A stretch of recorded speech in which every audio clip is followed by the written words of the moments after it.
lessons on how to change the world from the early Protestants.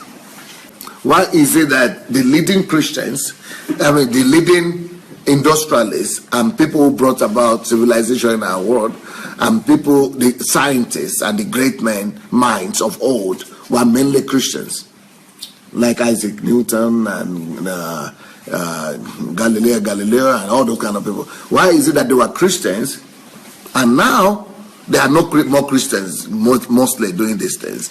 And what happened? What is the message that people preached that time that gave birth and gave rise to Christians that ultimately change the world?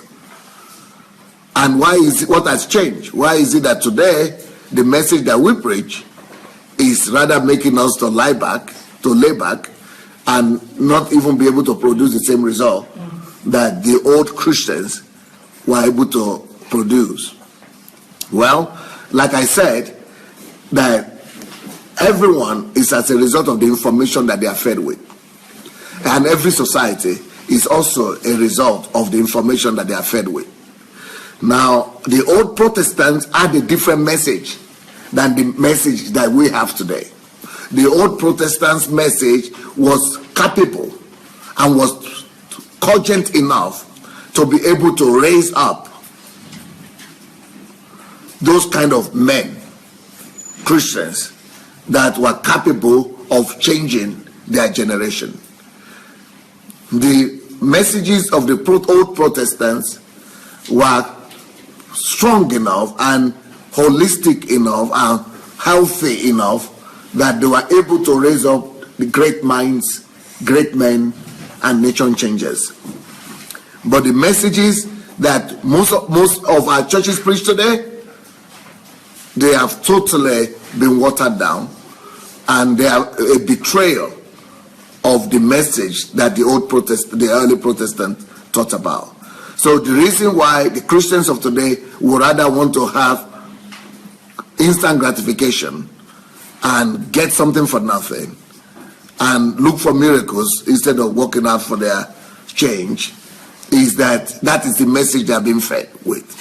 So because of the message that they are being fed with, they are becoming people who cannot do anything, who cannot even make any difference in their world. So today, I want to expose to you the research that I have done about why 75%, actually it used to be 85% of all inventions in the world came from the Christian nations. Later on, other nations began to catch up, so it's reduced to 75% now. But all industrialization of the world is 75% Christian based. So what is the reason for that? And what message did they teach and preach that is different from what we are preaching today? All growth depends upon activity. There is no development physically or intellectually without effort. And effort means work. Calvin Coolidge. Yeah, that's a quotation from Calvin Coolidge. Now, what it's basically saying here is that if you desire to have economic growth for your nation, because we are talking about countries that are mainly from Africa, we are African countries here. Why is it that we are not experiencing growth? Why is it that Africa is not experiencing civilization, development, growth? Is that what you desire for your country? We all desire to have growth, to have development, to have, progress, and to experience dynamic growth so that we catch up with the developed world. Now, for that to happen, there must be a propeller. And the propeller of any movement, of any change whatsoever, is the message that the country you are talking about, that the country you want to grow is being fed with. So who is feeding our nation, Nigeria, for example, or who is feeding your nation? For example, America. What is feeding America, or who is feeding America, is media. In America, it's just like the whole country has been conquered by media. It's like if you say the influence of the media in America is like 75%, while the influence of other church is like 25%. But in Nigeria, it's the opposite. even the people in the media, they go to church. Everybody is going to church. Even all those actors we are watching on your Hollywood, they have some pastors. So Nigeria what is feeding the country is the church, the pulpit, either religion, either Christian religion or Muslim religion, but it's still the church, the pulpit. So whatever we have today, whatever result we have today, is as a result of the messages that we have been fed with as a nation from our pulpit. So if the message of today is not giving us civilization and development that we so much desire, it means we are not being fed with that material, with that kind of message. It means that the message we are being fed with is not capable of delivering development, progress, and and civilization to us. So, which means that the message from our pulpit must change to correspond with the outcome that we're expecting. It's just like saying that you have decided to cook. Let's say you have decided to do orange juice, to drink orange juice, but you are not putting orange juice into the juice, whatever, into the juicer. You are not putting orange juice into the juicer. So what will come out? It is the apple you are putting that will come out. But you are saying, but it's not apple you want to drink, it is orange juice you want to drink. So why don't you put orange in the thing? I don't know if you are getting it. The kind of information that we are releasing from our pulpit, feeding our nation with, determines the kind of nation you have, the outcome that we have. Now, the kind of message that we have right now is that of quick fix, instant gratification, getting something for nothing, miracles, breakthroughs. You don't need to do anything, God will do everything. You cannot do anything, I'm powerless, only God. If you are saying we cannot do anything, or only God can do everything, then you are powerless, then you will not do anything. Only God can do it, then we are waiting on God to come and do it. But it will not happen. God will not come and build your industries. God will not come and build a bridge. God will not come and bring your dams. God will not come and build your factories. God will not come and build your processed food. God will not come and build your roads, infrastructure. God will not. And you say, we cannot do anything. No, only God can help Nigeria. Only God. That is the message we have been preaching. And when you say only God, you are automatically passing down the message on the level. You are not saying it like that, don't do anything. But subconsciously, that is how human beings are made. You don't put faith in your effort. And anything that you don't put faith in, it will never work. Because without faith, every activity is dead. Faith without work is dead. So if you are doing something, you don't have faith in it, it's dead. It will not yield the result. Because you don't really believe that it's what you do that can cause the change. You think that no matter what you do, it's only God that can bless it or can cause change. But when it comes to living on earth, to make you listen, when it comes to living on earth, I had said this before, and some of my viewers on Facebook, some of them were so pissed off, they couldn't believe it. Their religious mindset was so shaken that some of them got mad at me. In fact, some of them left. But either they leave or they come back or they never come back. This truth is still true. This truth I'm about to say is still the truth. Now, listen carefully. It's a very heavy one.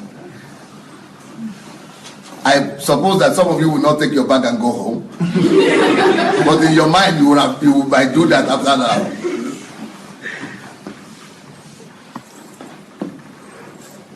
When it comes to life on earth, because God has done an excellent job from his side and has provided everything that is needed for life and godliness, and he has put everything needed in nature and creation.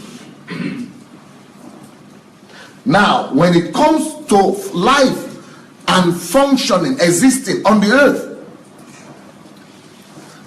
Don't be afraid before I say, brace yourself, brace yourself. When it comes to life on earth and ruling and functioning and living well on earth, when it comes to good life on earth, successful life on earth, when it comes to ruling and reigning on earth, if you want, I'm not talking of heaven, no. I'm talking of ruling and reigning on earth. Not just surviving on earth, but ruling and reigning. When it comes to ruling and reigning on earth or here, we all, and you too, you need more faith in yourself than in God. Yes. So when you preach to a people that only God can save Nigeria, only God, without God we cannot do anything, no. If God doesn't bless, what can you do? It's God, it's only God. You are not cultivating faith in yourself that what you do matters, or what you will do will make a difference. You are rather saying that no matter what you do, that it doesn't matter, it's irrelevant. That's what you are saying. And if you are saying whatever you do is irrelevant, it means you don't have faith in your ability to be able to create a change. So then you are not the one hoping to bring a change to your own society, to your own life, to your own family, to your own country, but you have made yourself incapacitated. You have made yourself like a paralyzed person, paralytic, and then you are now having a lot of faith in God so that God will do it. But it will never happen, no matter what faith you have in God, though. God will not come from heaven to come and do what he has already asked you to do here. Even that God you are talking about, he doesn't have hands. He doesn't have feet. Even eyes he no get for here. You wear his eyes, wear his feet, wear his arms. Amen.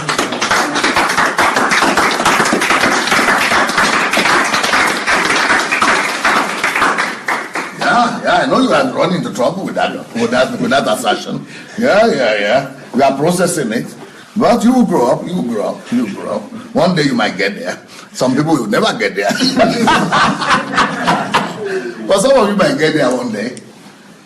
So to change our nation, we must begin to preach a message that makes our people to believe in themselves, in their ability to be able to turn things around for good in their nation. Instead of just saying only God. Because that incapacitates them and makes them to only wait for God to come and do miracle. So that is one change. I said that, you're starting with points now. That's point number one. So you remember I told you that I will be saying next point. So that's one right there. Right? So we must change our message to let not just the number but the point as well, right? Yes. Right, write that down. Okay. So we must let our people know. Our messages must begin, our ministers and churches, if we are to regain the secret of the Protestants, if we are to regain the power that helped the Protestants to build the modern civilization and to change the whole world, what message do they have? What did they preach? One of the things that we must change today in our churches is the message of the fact that only God can do everything. Only God can do this. Only God can. And when I begin to talk like this, people say, how can you say God cannot do anything? No. What do you mean God cannot do anything? He's the Almighty God. He can do everything. But he will not violate his own principle. He will not come against himself. He will not come and do what he has asked you to do. Yes, sir. He has established it like that. Yes, in that my book, Only God Can Save Nigeria, I quoted a scripture here from Psalms 115 verse 16, where it says, even the heavens are the Lord's. That's his word. That's his principle. He's not asking you to come and fix heaven for him. He does that. But when it comes to the earth, you are not supposed to be depending on him to come and fix the earth for you. You do that. So that's why it says even the heavens are the Lord's, but the earth he has given to the children of men. So, because he has given to the children of men, why we Christians are saying we cannot do anything? You know, unbelievers also are children of men. Yes. Thank God they are saved and insulated from those messages. And that is their biggest advantage. Yes. So why we are saying we cannot do anything, the unbelievers, they didn't get to know that they cannot do anything. They are busy conquering the world. They are busy coming up with Apple. They are busy coming up with Microsoft. They are busy building jets. They are busy building industries. There are countries that don't believe in Christ, don't believe in the gospel that we believe in, the way we believe, they don't pray. Japan, with their Buddhism of Confucianism, they are busy building a great nation. China, with their communism, they are busy building a great nation. They are busy doing this. Because the earth has been given to men, to the children of men. They are busy managing the earth. We are the ones who are supposed to know better. We are the ones who know that this thing is written here. But they just came to it through their own understanding. But we have the word of God and we are the ones to manage. But because of our pseudo Christianity and faith and messages that we are preaching, we have even contradicted the word of God itself. Because in Genesis chapter 1 verse 26, it says he gives you power and authority. And he said, you know, create man in our own image and all that, to have dominion over over the bird, the animal, everything. But then he said to rule and dominate and have dominion over the whole earth. We are to be managing the earth. We are to rule and reign over the whole earth. We are the ones to rule. He didn't say, I give you authority to rule and have dominion over the earth after you pray to me. How I give you authority only after prayer. Or I will give you authority to pray that I will come and do it. That is why the people who are really ruling on earth today, they are people who don't pray. Because God does not demand that for you to rule on earth. And God does not demand that you be religious or you even believe in God for you to reign on earth. Why? He has given it to all the sons of men. It doesn't matter. Believe how you don't believe, even if you don't recognize God, He has already, is in innate power and authority that He has already given to you. Huh? He says sons of men, not even sons of God. Not even believers. Yeah. Sons of men, not even sons of God.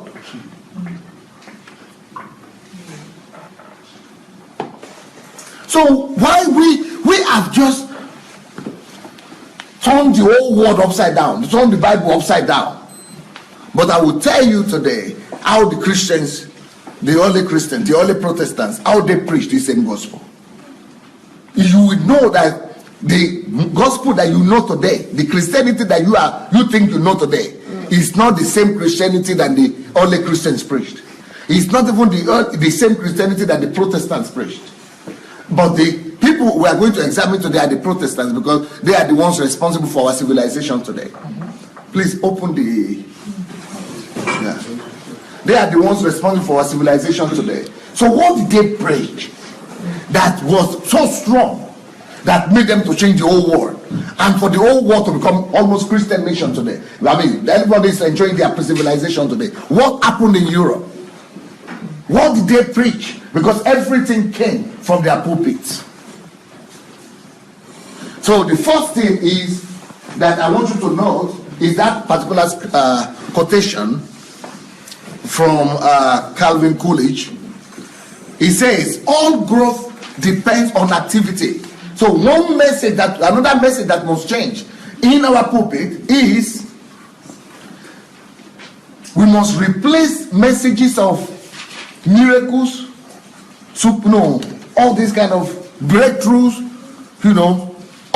waiting on God to receive the will of God or leading of God, or for God to speak, all kind of spiritual things that makes you to wait, and replace it with the message of action. Yes.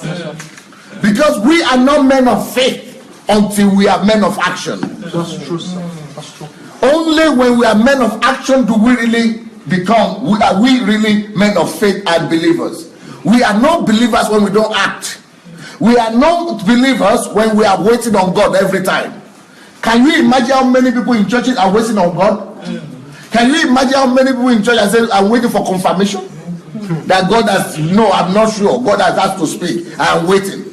Thank God there are unbelievers in this world who are not waiting. They are just doing it. Otherwise, the world will come to a standstill. So any kind of message that's making you to wait for miracle, wait for confirmation, wait for revelation, wait for signs, wait for breakthrough, must be replaced. Because faith without action is what? Dead.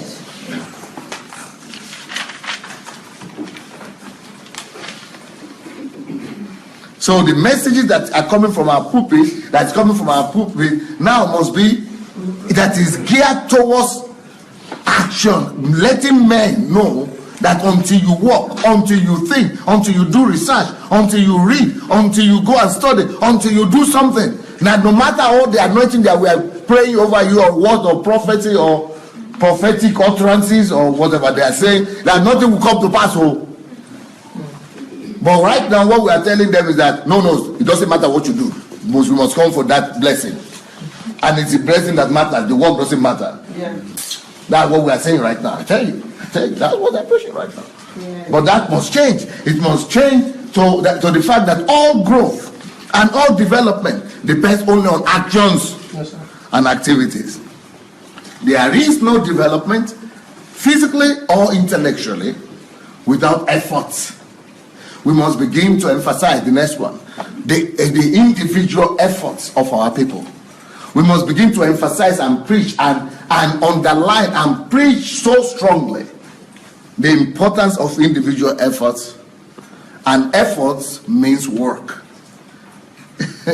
We must begin to emphasize work from our pulpit. And all nations, the Muslims and the Christians, mosque and mosque and churches, all of them must begin to preach this message. Our country must be saturated with the message of work, hard work.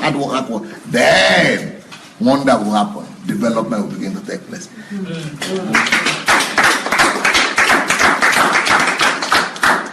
Okay, let's keep on reading. Social scientists don't doubt the fact that the European civilization, which is the civilization of the whole world, enjoys today, was as a result of... Come again. Social scientists don't doubt the fact that the European civilization, which is the civilization the whole world enjoys today, was as a result of the direct teachings of the Protestants. So I don't even need to argue that. Everybody knows that the modern civilization that we are having is the Christian civilization. This civilization that we are enjoying today is what came out after the Protestant revolution. I mean, not revolution, it's called Reformation and the Renaissance in Europe. So the Renaissance and the Reformation, that is what gave birth to modern day civilization. And it's this civilization that is gone all over the world right now. So everybody knows that, yes? The need to write this article about the Protestant ethics and the role they played in the history of our civilization becomes more and more apparent to me as I look around the world and see the kind of messages that are being preached by our modern day Protestant Christians, Baptists, Pentecostals, Charismatics, and so on. So you see, I'm just asserting to you the same thing I've said. What I've written in this article is that the reason I decided to do this research is because I see that the messages that Christians today are preaching don't correlate. So I wanted to find out what is the difference between what we are preaching today and what the early Protestants preached. Yes. In all things, showing yourself to be a pattern of good works. In doctrine, showing integrity, reverence, incorruptibility. Titus 2:7. Your Titus 2:7 is emphasizing, is confirming this, that the message, so this is the biblical message, the message of work, effort, personal responsibility, and all that is inherent in Christianity. But when we are now overemphasizing miracle, breakthrough, and we are just putting all that, to the back burner about the need for work and hard work and zeal and diligence and everything, as if it's not even in the Bible anymore, we do a disservice to ourselves, to our nations, and to our generation. If the teachings of the early Christians changed Rome and the entire Roman Empire, we can't point to any great change that the teachings coming from our pulpits today are producing upon our world in general. So you say that even before the early Protestants, let's go back even. Let's go back to the early Christians. What is it that the early Christians preached that made them to subdue the greatest power that had ever lived before them, the Roman Empire? America has been a nation for like 200 years and has been superpower like for 60 years. England was like superpower like for 400 years. Maybe, 300, 200 years.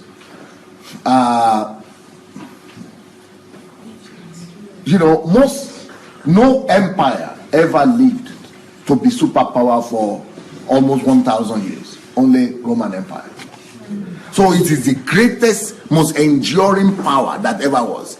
Stronger than we see America today. But a small group of Christians, Christian believers, who were equipped with the weapon of the word and the truth of God and faith in their hearts. This small group of Christians, starting with 12 of them, they were able to penetrate into the biggest, the most powerful military force, the biggest economic power, political power of that era, Roman Empire. Roman Empire ruled half of the world with their own governors all over the place.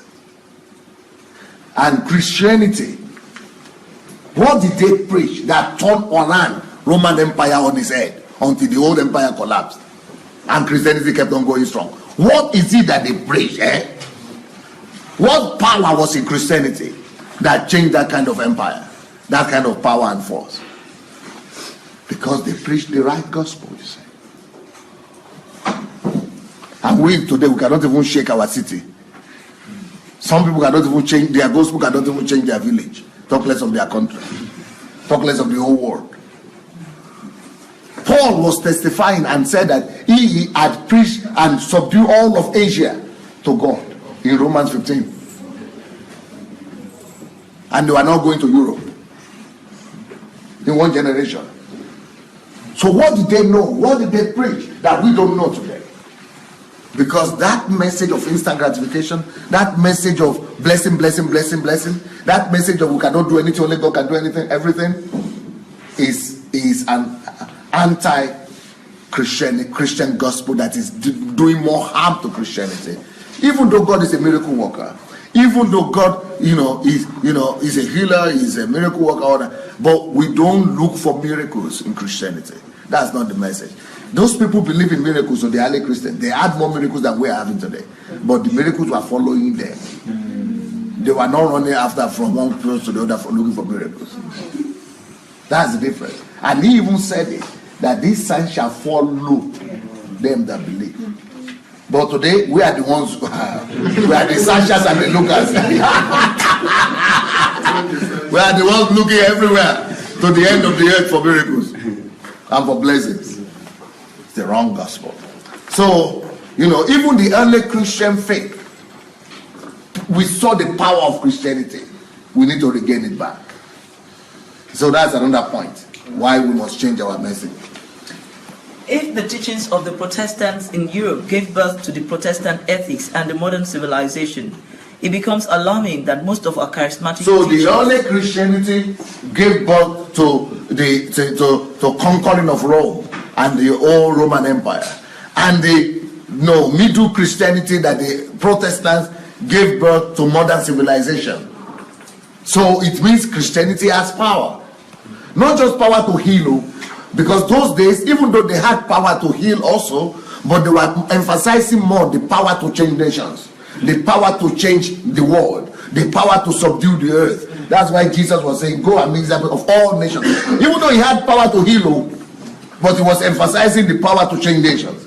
Then he said, go and make disciples of all nations. Even though he had power to do deliverance, but he was not talking about deliverance. That same power should be the one that is used to disciple all nations and the whole world. So their emphasis are not individualistic. They are rather global. So emphasis must change is another point that we must also know. Emphasis of our messages today must change from individualistic emphasis on blessings, my personal blessing, my personal breakthrough, my personal healing, my personal this and this, into global, universal blessing. Yes, please. It becomes alarming that most of our charismatic teachings today mainly concentrate on individual aggrandizement. The kind of gospel that our churches are preaching sometimes are not powerful enough to change the very street where these churches are located. Say that again, louder please. The kind of gospel that our churches are preaching sometimes are not powerful enough to change the very street where these churches are located, talk less of the nation where they are. Because even sometimes it's not just one church that is one street though. So I think we can say that church is weak, that's why they couldn't change the street. What about if there are 10 of them? 10 churches in one street, and yet the street cannot be changed. This means there is something fundamentally wrong with the message we are preaching. Yeah. We're not even going to throw the challenge of changing a whole generation before the modern day church. This generation of believers don't even know what that means. The basic teachings of the Protestants was all surrounding values, ethics, and morals. The Protestants' teachings affected the view of the populace to work. Through their teachings, they dignify even the most mundane professions. According to them, any professional work that adds to the common good of man must be respected and it is dignified. They taught the Protestants that every work is sacred as long as the believer does it to the Lord. Okay, now, this is the biggest emphasis of the Protestant teaching. This is not the biggest emphasis of the early church, but we are talking about, like I said, the Protestants. Okay, so in this article I'm writing more about the Protestants, okay, because that's closer to us, and that is what we're looking at. They change their world in terms of civilization, not just in terms of subduing them to faith, but in terms of conquering every sphere of life. All right, so what is it that they mostly emphasized? I will still give you all other teachings that they did, all their doctrines. I will give you all the doctrines of the Protestants. But the most fundamental doctrine that the Protestants had, the overwhelming one, the all-encompassing, the more comprehensive teaching that they had, the basic one, is the fact that they will teach about values, ethics, and morals. Right? That's one. Values, ethics, and morals. They were strong on these things. Just like we are strong on miracles today, that is how they were strong on values, ethics, and morals. We need to go back to that. We need to restore that if things are to change. Next one. That is still good, but that is in general. But more concretely, what particular value do they emphasize above all other values? The Protestant teaching affected the view of the populace in their view to work. It is the most important value system that they emphasize. Work. And they call it the dignity of labor. They did everything to dignify any kind of work. They dignify any kind of labor. So it doesn't matter if you are a cleaner of the toilet or cleaner of the street or you are the prime minister, they view every work as very important and no one is less important than the other. So the dignity of labor was their most important value system that day. So through their teachings, they dignify even the most mundane of professions. According to them, any profession or work that adds to the common good of man, that if your work is not stealing, is not subtracting from the common good of humanity, but anything you are doing, if it's adding to the common good of man, that it deserves to be honored, that work is dignified. It must be dignified. That work has dignity in itself. Everybody must respect you. Everybody must honor you. So they said every work must be respected and every work is dignified. They taught their believers in their churches that every work is sacred as long as the believer does it to the Lord. So the way they taught is this. They were teaching that the way to serve God is to go and get something to do, work. So the way we are teaching today, that the way you are to serve God, that you must serve in church, that's what we are saying now. That's another thing to change. We are teaching now that the way to serve God, to please God, is to do something in church. But the way they were teaching is that the way to please God is to discover the gift that is in you, the talent, and in your profession. They were not talking too much about your purpose, but they were talking about your job. We now talk a lot about purpose, but they call it job, your work. So any work that you have, they say you must do it as if you are serving God in the church. So just like the priest is serving God. So for them, full-time ministry is what you are doing. Just like people we are telling people now that they must get full-time ministry. You must go to Bible school. You must, become a pastor or ordained. For them, it's the same ordination like the priest or pastor will have. It's the same ordination that you have to do your work that you are doing. And with the same passion and love for God that the priest and the people in church are carrying out their duty, that is with the same passion and love that you should carry out your own work as a cleaner or as a carpenter or anything you are doing. So can you imagine if every Christian in Nigeria is being taught that their acceptance before God depends on how good they do their work and their job at their places of work, and how good the work they do is unto the Lord. How much can they prove that work they have done their very best? Buildings will not be collapsing, planes will not be dropping, toilets will be working, toilet paper will not disappear, finishing touches will be in the houses, empires, whatever, mansions will not just be sitting down there and inside is just full of cracks. Everybody will be doing their work to the best of their ability as unto the Lord. Can you imagine that every church will be preaching this? Isn't that written as well? That's one of the most important points. That every church will be preaching that everything you are doing, you must do to the best of your knowledge. Even though it's written in the Bible like that. That everything you do, you should do as unto the Lord. But they preach it as a doctrine. But they preach it also not just as a responsibility that you should do it as unto the Lord, but they also preach it as from the aspect that thing you are doing is not just accepted before God, but that thing you are doing, the society recognizes it.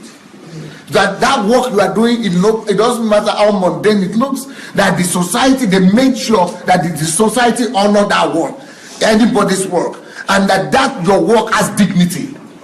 They convince all Christians to look at their work, no matter what it is, with dignity, to see themselves as dignified because they are working for the Lord. They taught them as that they were soldiers of the Lord in their workplace, that they should work as if they are military men, as if they are soldiers, that nobody will, that is called to the army of God should engage himself with vanity, that they shouldn't have any form of vanity in their work. They should do it as soldiers of the Lord. That's why they were able to build Europe, industrial Europe. Everybody was doing their best. Everybody was doing excellent job. They were teaching them that if you do a share like this, that it should last for 2 or 3 generations to come. Anything you do must last for the next 2 generations. Those are the kind of teachings they were being given. Can you imagine? So that the road in Nigeria will last for 2 to 3 generations. My grandchildren,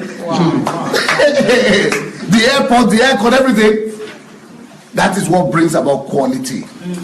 And that's what brings about industrialization and quality production. Somebody must adopt this and begin to teach it again. We must start movements, mass movements, civil movements, not just in churches, but even as civil organizations, to begin to campaign for these values again. And this is how we could bring about hope And this is how we could use Christianity to affect our world again and to change our nation, bring about development and civilization.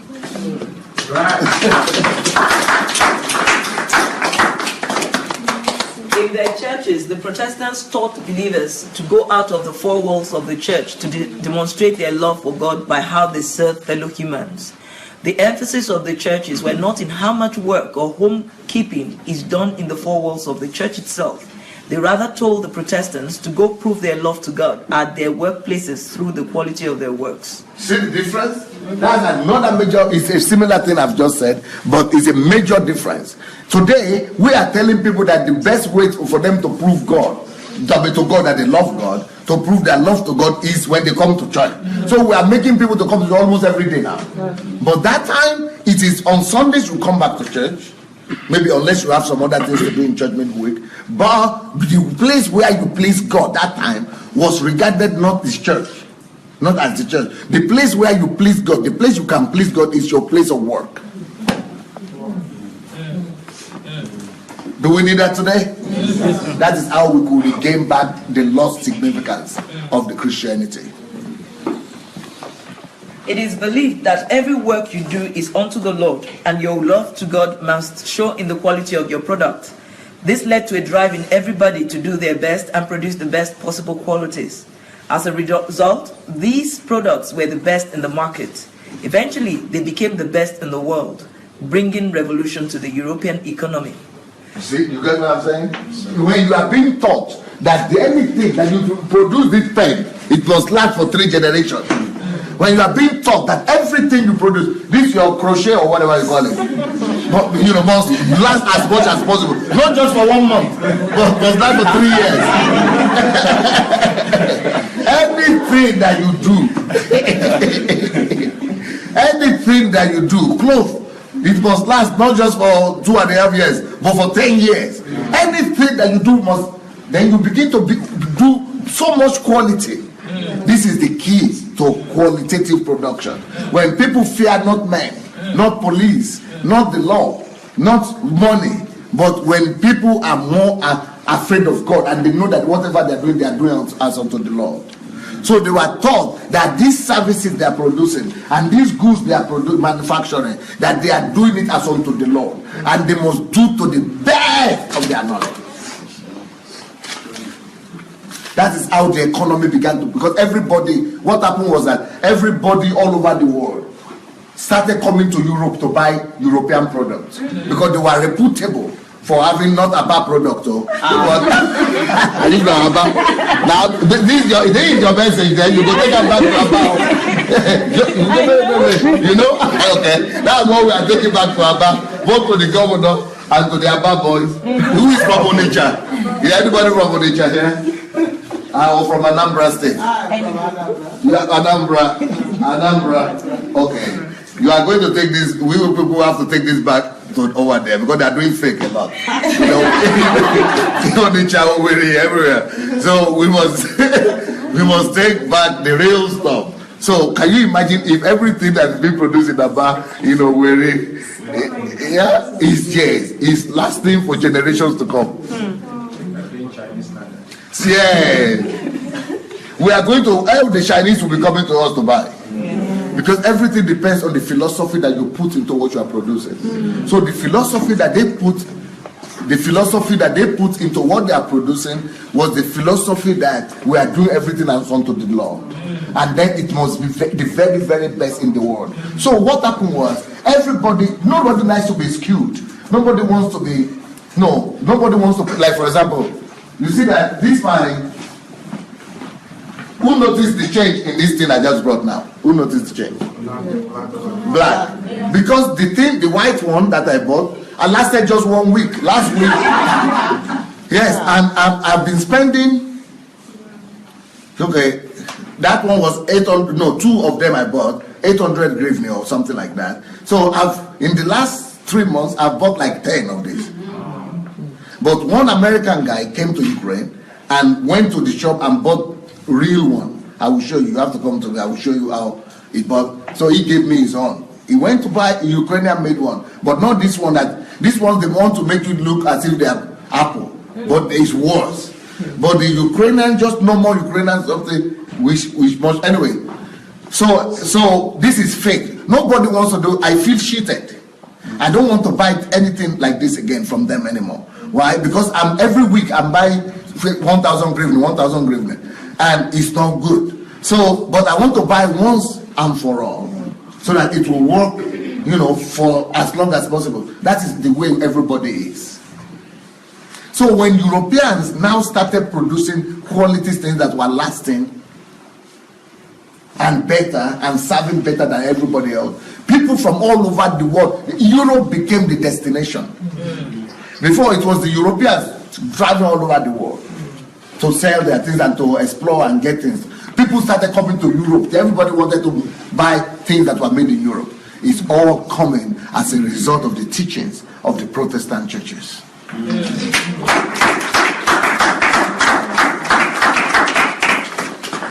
Do we need that kind of teaching in our own church? Yes.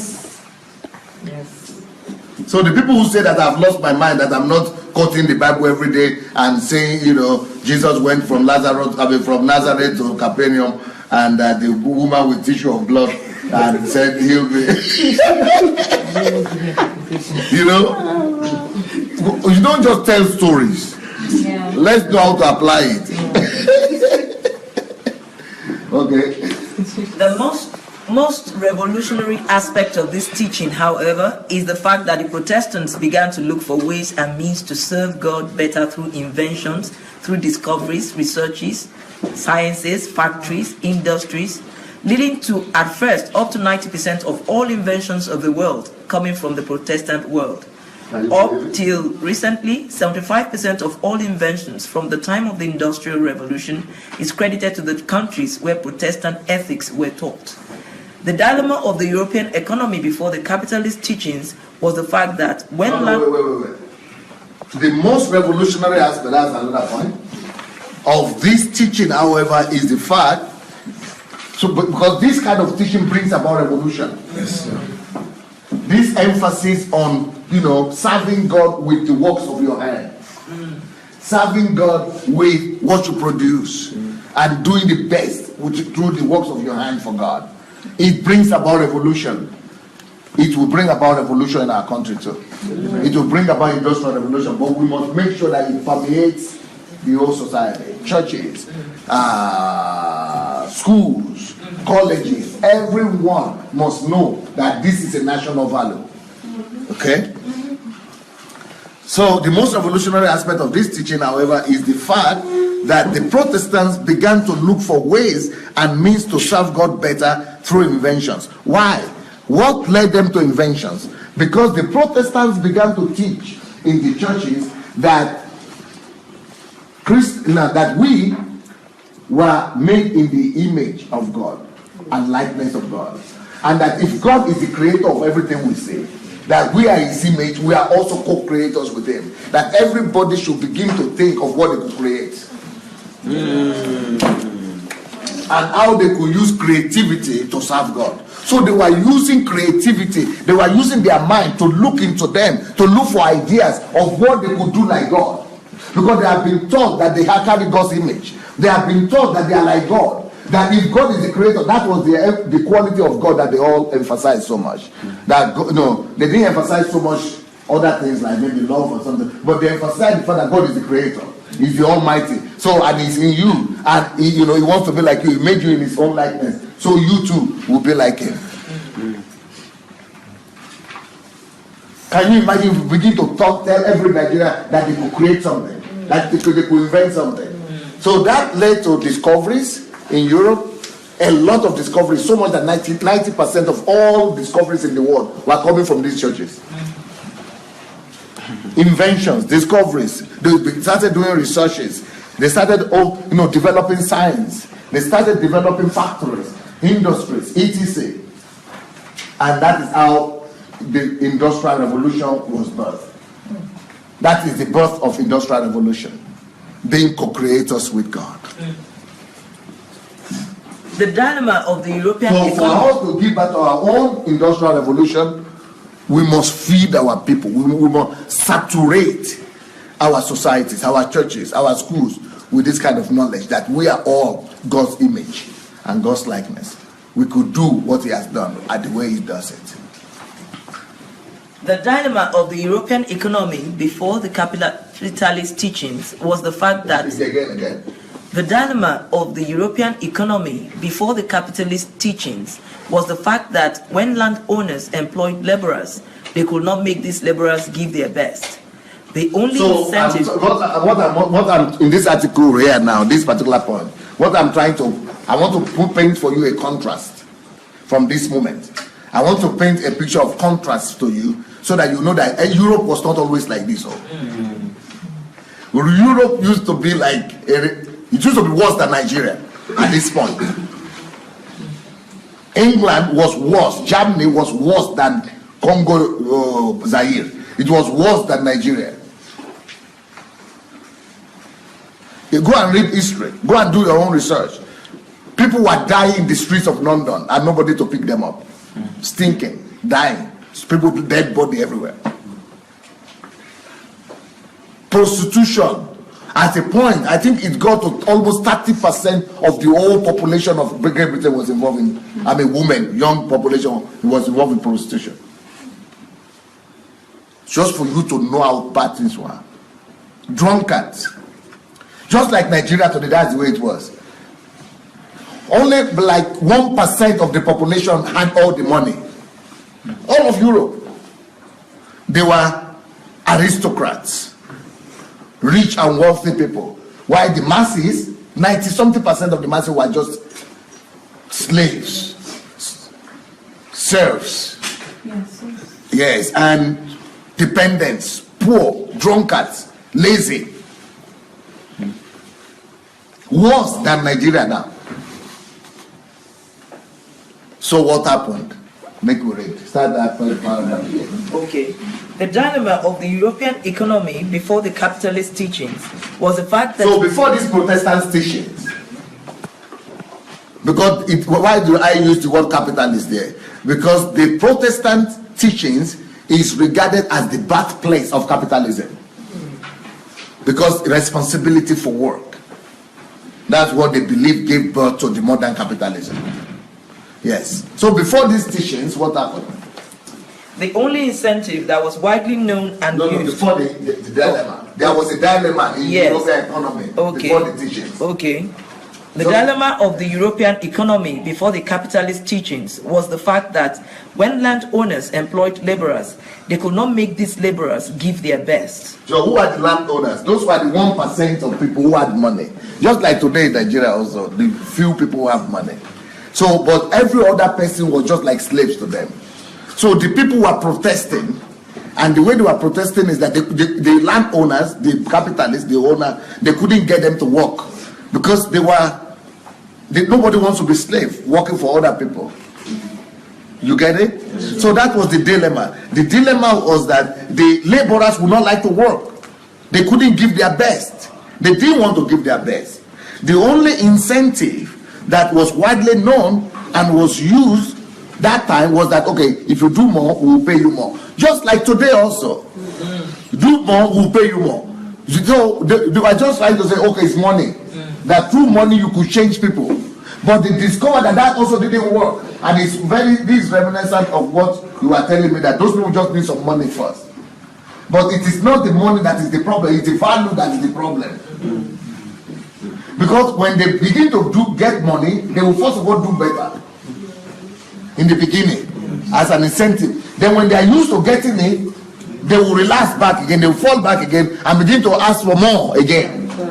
So money is never the ultimate solution. The ultimate solution is the value system because even though those capitalists and those landowners were giving money and to incentives, but they always came back to the same conclusion that it always lapsed back again, come back to the same place. And there was no solution until Protestants came with their teachings.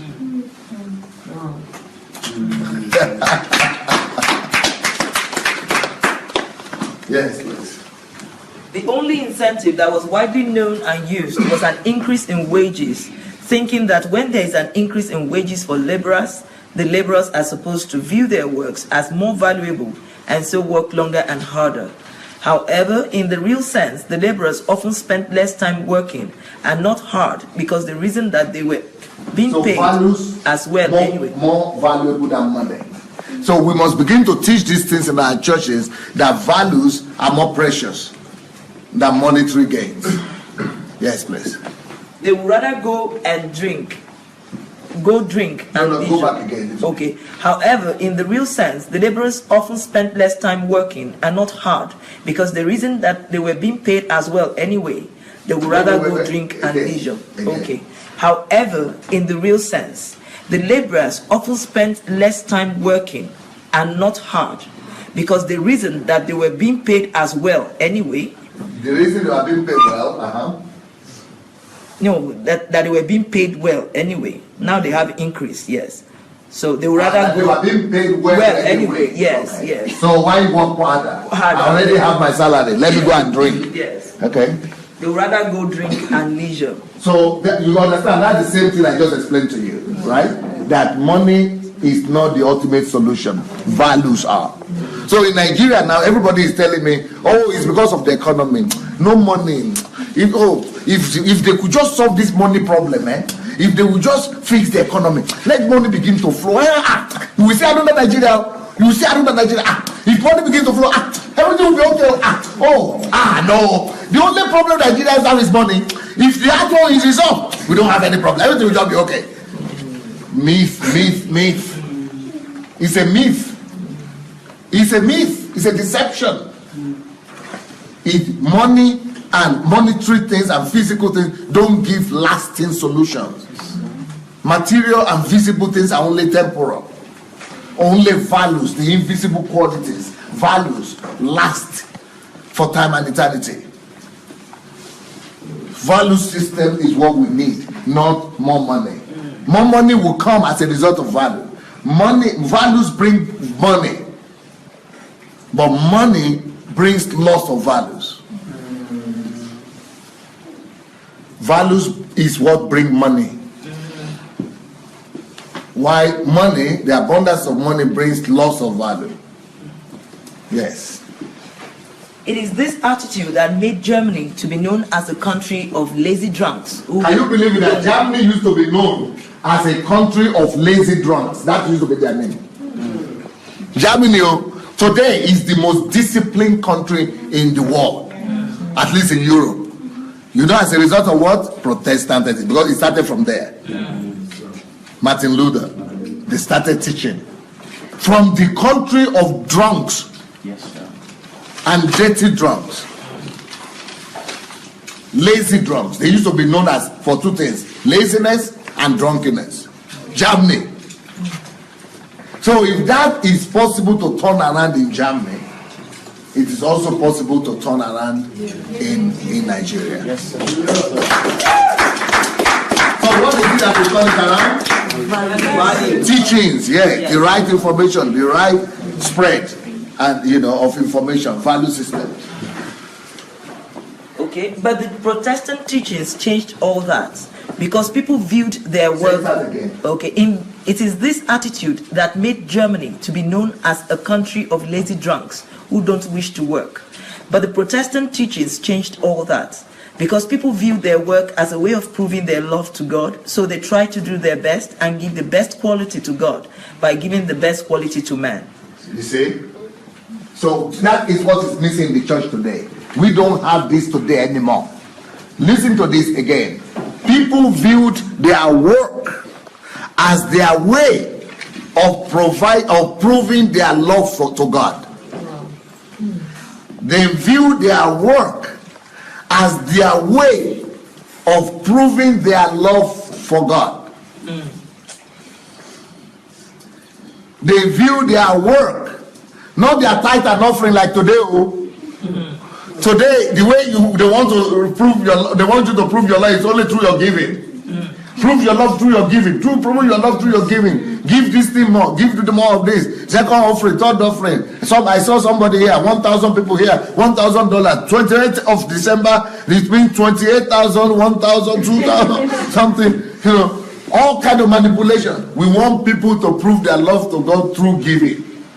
But in this place, people were taught to prove their love for God by giving through their work, by doing their best, and by giving the best quality to man. By doing their best, producing the best quality for their fellow men. That is how they prove their love for God. You prove your love for God by proving your love for man, by doing your best and the best quality to man, to your fellow man. That is how they do their work for God by doing it for their fellow men, by providing the best quality. But today, the only relationship we have with our fellow men is to find out how to trick them faster, what trick to use to be able to get the money out of it and not give him anything back. But those days is the best quality of product that you could produce to give to your fellow man is what proves your love for God. You understand what I'm saying? Yeah, go ahead. One major teaching of the Protestants that we, the Protestants of today, must go back to is the fact that the European Protestants did not emphasize fivefold ministry the way we do today. Today, our teaching on the fivefold ministry only tends to view only those called to the fivefold ministry as those called to be ministers, while the rest of the congregation is just viewed as laity who just go to secular jobs. The way the early Protestants taught, on the other hand, is that everybody is a full-time minister in their various places of work. They went to the extent of saying your job, profession, occupation is your calling. Wow. So you are actually fulfilling your calling by going to work and giving your best. Hence, the Protestants go to work not just for the money. Their biggest motivation for work is service to God and man, not the interest to gain profit or make money. And whatever you do it heartily as to the Lord and not to men, knowing that from the Lord you will receive the reward of the inheritance, for you serve the Lord Christ. Colossians 3:20. See, it is in the Bible. Yes, it is. That whatsoever you do, but we are not preaching this thing. We quote it. Eh? We just quote it. This is in the New Testament, though. But we should make it the core of our message. Yeah. That whatsoever you do with all your heart, as to the Lord and not to men. Knowing that from the Lord you will receive the reward of the inheritance. For you serve the Lord Christ. So that is what we should be doing their work. Through their work, through their services, they are doing to men. But really they must know that they are doing to God. That's the only way to serve God. That's Colossians chapter 3, verse 23 and 24. The Protestants believed in the higher powers who the truth they derived from the Word of God. They got to know the truth, and that truth set them free. And they took the truth to the society and set their whole generation free. Just like today, the Protestants... So the Protestants believe in the higher power. So they believe in the power of God, like today we do. But our own prayer, our own power, believe in miracle and power of God today is for me. It's selfishness. We preach selfish gospel now. But the Protestants also believe in the power of God, but not just for their own good. Not just for their own healing and miracles. Not just so that their church, they will say their church is the most anointed in town. But they believe in the power of God to change nations. In the power of God for them to be able to do inventions. In the power of God for them to be able to come up with a new product. In the power of God for them to be able to, spread their values. In the power of God for them to be able to, do their best to serve God and people. In the power of God for them to be able to work better, to be able to serve better, to be able to become good workers. Those are the things they use the same power of God. What we call anointing now, that is what they use anointing for. Anointing to serve better, anointing to be more faithful, anointing to come up with new products, anointing to be able to serve God, because they were believing that they were doing everything for God. That everything they were doing for fellow men, they were doing for God. So they were using the power of God to be able to be more, to be better stewards in wherever they do. Yes, please. Just like today, the Protestants and their teachings had to fight with the prevalent order of the day, which thought that... Okay, so what were I'm now, in this article, I'm now taking you back to the challenges that they had. I told you already of their two challenges that the Protestant, what was the environment, the surrounding that they found themselves in. The reality they found themselves in, one, was that of drunkenness. Because most of the Protestant revolution was going on in Germany, Austria, Switzerland, but mainly in Germany and Switzerland. So those were German people mainly. So those German people were mainly lazy people and drunkards. So it was a big problem for them to deal with. But not only that, but the greatest problem that they had was with the general mindset of the masses. What was the general concept to work? Because that is why they were emphasizing work most. So it is the vice, the weakness that you detect in your society that you should hammer more on. If it is laziness you detect in your society, you should hammer more on that. So that is what they detected as the biggest problem of their own work that time. Laziness and the inability and unwillingness of the people to work. You know, you remember I told you that the landowners couldn't get the people to work even for money. They were getting money, but they were not working hard. So that is what shaped their message that time. And that is why the core and centrality, the most important value that they emphasized was about work, work, work. They wanted to turn around that weakness of their culture. They wanted to change the mindset of their country. They wanted to overcome and overthrow that laziness, that indolence that was reigning in their society, and replace it with a new value system of dignity of labor and hard work. And that's what they did. So let's look at four main, apart from those ones I mentioned, four main challenges of that culture that they had to deal with. And you discover that the nature of man is still the same. And in Nigeria, we are still fighting the same vices. So we must restore values in place of vices. We must replace those vices with godly values. Just like today, the Protestants and their teachings had to fight with the prevalent order of the day, which thought that, 1, work is only for making profit. 2, make money with minimum effort. 3, the culture of the day viewed work as a burden to be avoided. 4, the secular world of the time taught that you should do no more than what was enough for good living. So those four attitudes to work are still the same problem everywhere today, especially in developing countries.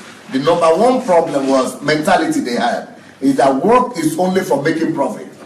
But the Protestant changed that and said work is for serving God through serving men. So you shouldn't look at work as only a way for making money. If you look at it as a way of making money, it means that you are allowed to screw people. You will be willing to defraud people, because the more important thing is the money. Yeah. Since the more important thing is the money, it doesn't matter what you do. And the better less work you can do, but the more money you can get. So if you are looking at work just as a way of making money, then you will not even do the real work. You just want to get the money to your pocket. The most purpose then, the focus of work was how to get money out of people's pocket to your own pocket, not the quality of work that you do. But the Protestant turned that around and made it to be, no, it is not the money that is important, but the service that you give. And how good that service is, that is how you are accepted before God. That's what they teach. That you are accepted before God depending on how good your product and your work and your service that you deliver it. They turn around that vice and to turn it to a virtue. Amazing. Amazing. Next one. As we can see from this point... No. Number 2. Okay, number 2, okay. The second vice that they needed to fight with was make money with minimum effort. Make money with minimum effort. Just like today, 419, scams, MMM. Less effort. Do fake.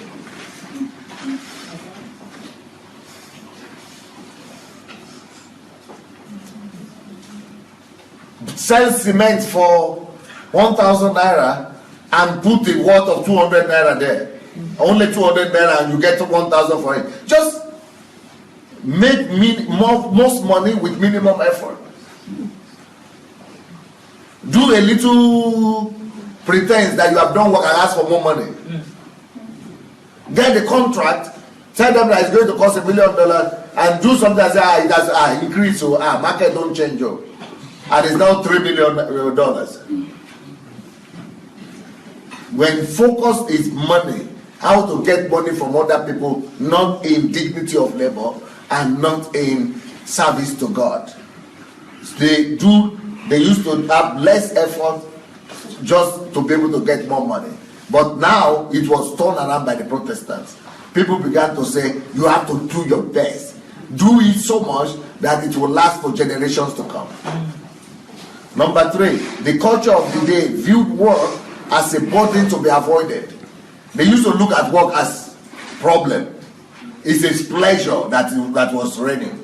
Fun. Let's have fun.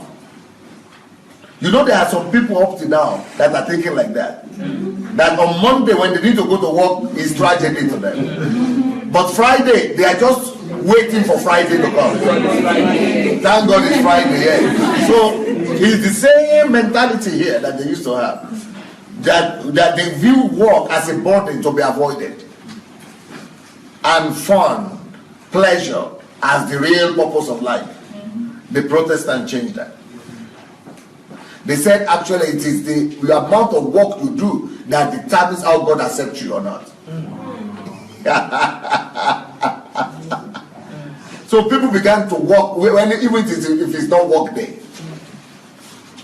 The whole place began to work like that. Number 4, the secular world of the time thought that you should do no more than what was enough for good living. That as long as you are surviving, as long as you are making it, so the purpose of their life was to make it, to survive, to make a good living. So if you are still, just like today, the people that are being celebrated are the ones, the 419 who make good living. The R&B people who are dancing make good living. Those are the ones being celebrated. It doesn't matter how you make the money. Especially the drug traffickers, 419 people, scammers. The most important time that you are living big. They are the ones that were celebrated. But it is time, but those people made it and changed it around. That the people to be celebrated is everybody that is doing his work with all his heart. They brought dignity to all forms of labor. And it is not the money, not the end result is celebrated, but how hard you are doing the work. The process began to be celebrated more than the end result. It is how hard you are doing the work, the quality of the work that's celebrated, not how much money you have at the end of the day. They regarded money as only a reward. But the real work, the real thing, is what the quality of the work you've done. Okay? As we can see from these points, the sinful nature of man is the same in every generation. Man naturally moves towards entropy. We are driven towards the carnal, mundane, and the mediocre. We need a higher power, force, and truth to deliver us from this entropic movement to self-destruction, and pull us higher to greater values. When work is viewed only as a source of economic gain, the centrality of work becomes self-indulgence, selfishness, and egocentrism. There's a great... Are they right? I hope they are not writing that they cannot hear. No, it's okay. It's okay, okay. Yes, because if next you could draw your share forward. Don't let the thing fall down.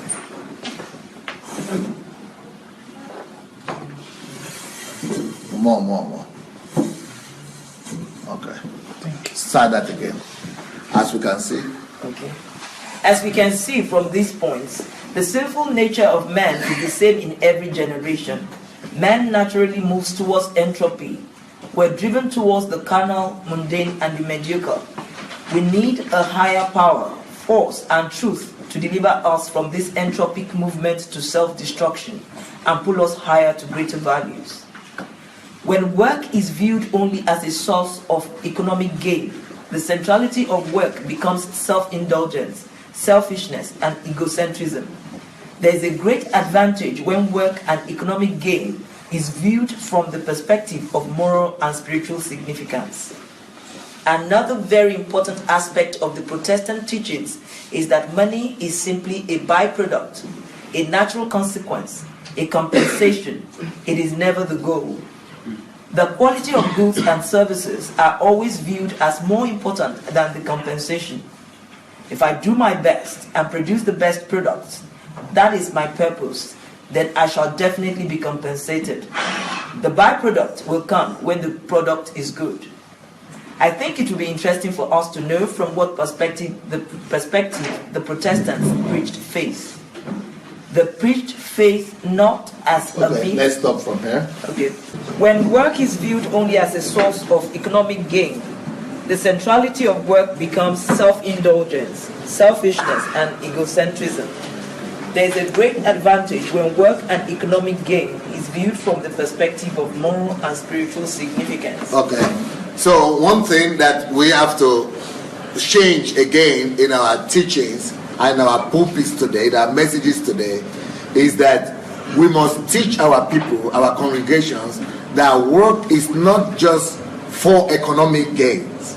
That we should not view work only as a means of economic gain. That economic gain, because that is what capitalism right now, today's capitalism, that's what they are teaching. That work is only for economic gain. But what God teaches is that work is more than economic gain. Economic gain is the second, third position, as a compensation. Work, first of all, is an opportunity to serve God. That message must change in our pulpits. That work is to serve God, to fulfill the will of God, number 2, and to serve humanity, number 3.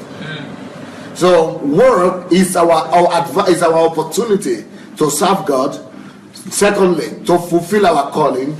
Thirdly, to serve humanity. And then maybe to have some salary and gain compensation for. But if it is regarded and viewed only as economic gain, then we all lose. Because that will lead to selfishness. That will lead to self-indulgence. That will lead to egocentrism. That will lead to exploitation of other men. That will lead to greed. That will lead to fraud. That will lead to tricks and scams. So we should change that message that we are preaching right now, that work is only for economic gain, to mean that work is first as a gift of God to man, to be able to serve him, to be able to serve fellow humans, and to be able to fulfill our callings, and then economic gains. The Protestants got that right. Another very important aspect of the Protestant teachings is that money is simply a byproduct, a natural consequence, a compensation. It is never the goal. The quality of goods and services are always viewed as more important than the compensation. If I do my best and produce the best products, that is my purpose, then I shall definitely be compensated. The byproduct will come when the product is good. You see, this my article here, I'm definitely going to develop into a book, because the whole world needs to hear this. Yes. Now, so another aspect of this early Protestant teaching is that money is only a byproduct, which I already explained. But it's also a natural consequence when you've done a good job. When you've done a good job, when you produce good quality products, you will be compensated by all means.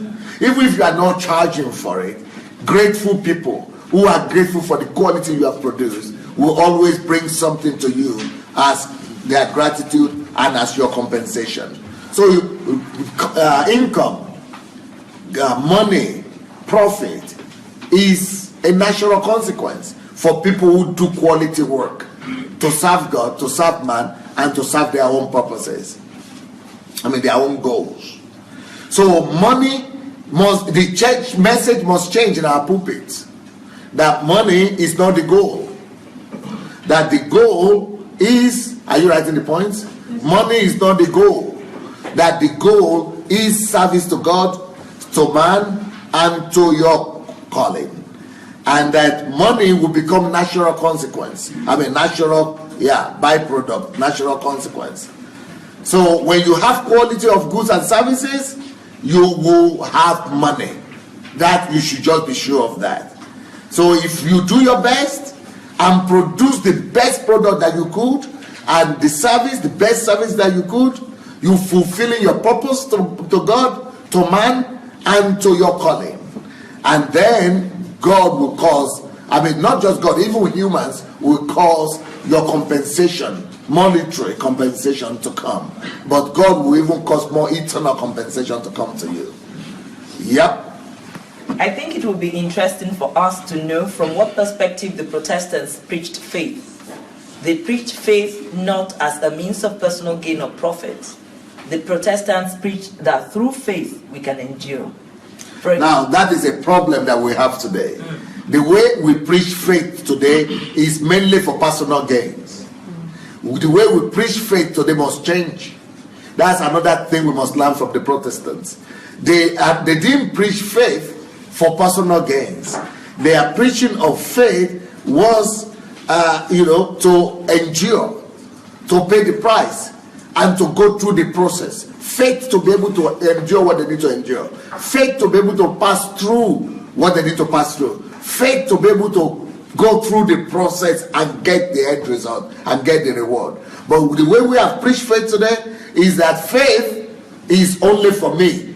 So faith for healing, faith for this, for prosperity, for this and that.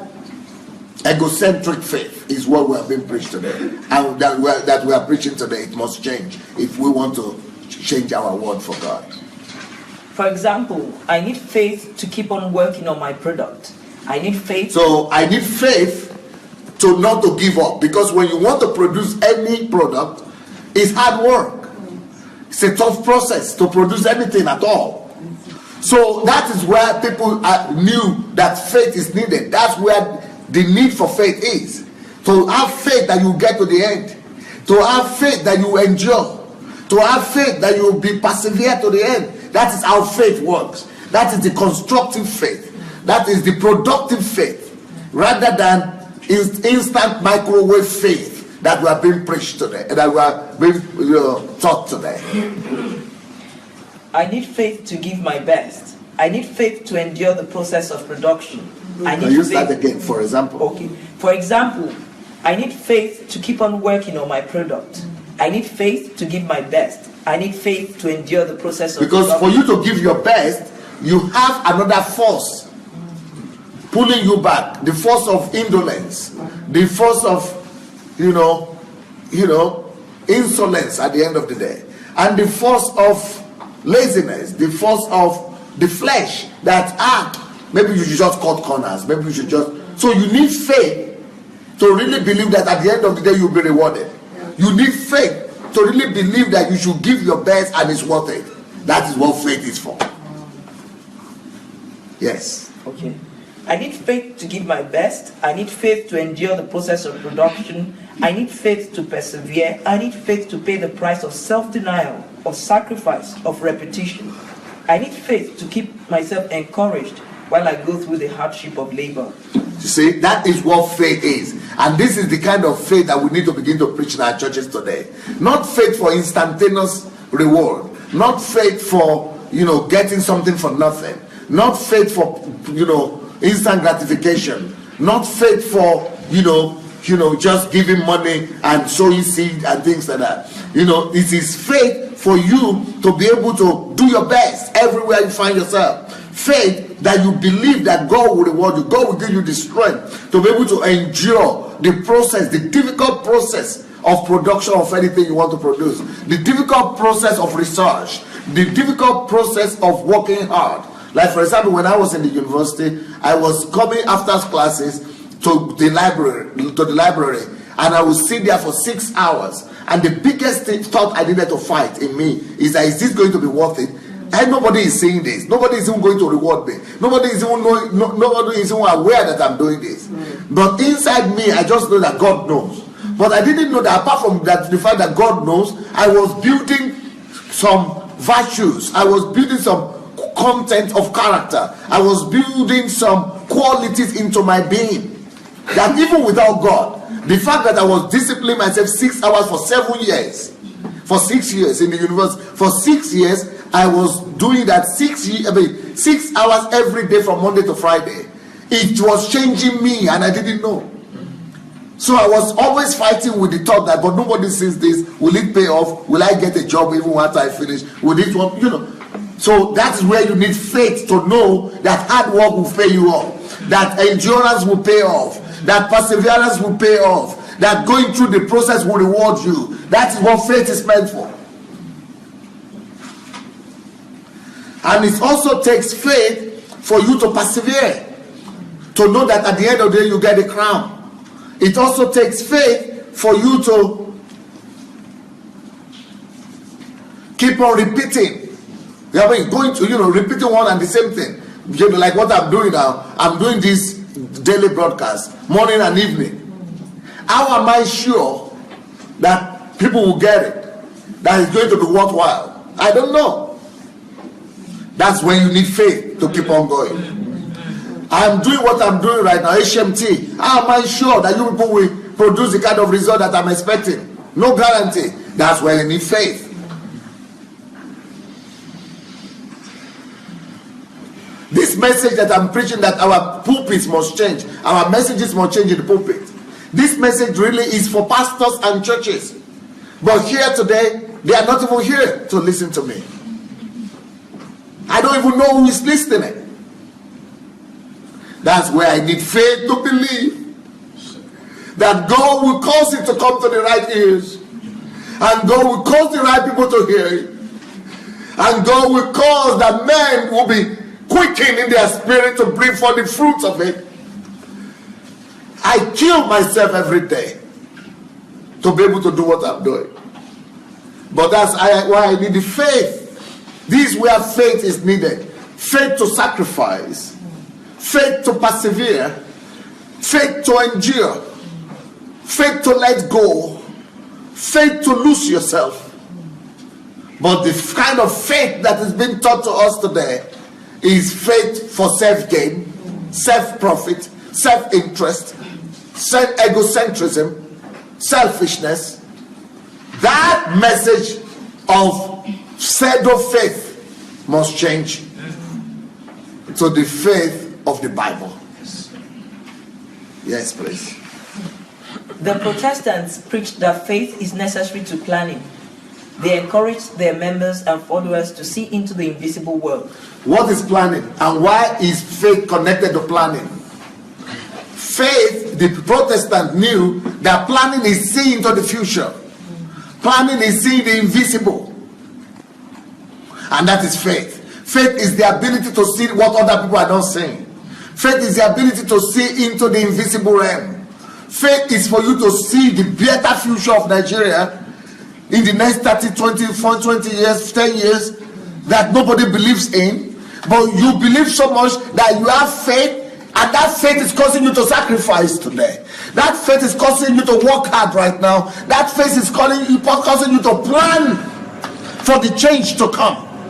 That faith is causing you to see the invisible and to plan for it and to work to bring it to pass. That's the kind of faith that we need today, unlike what we are being taught.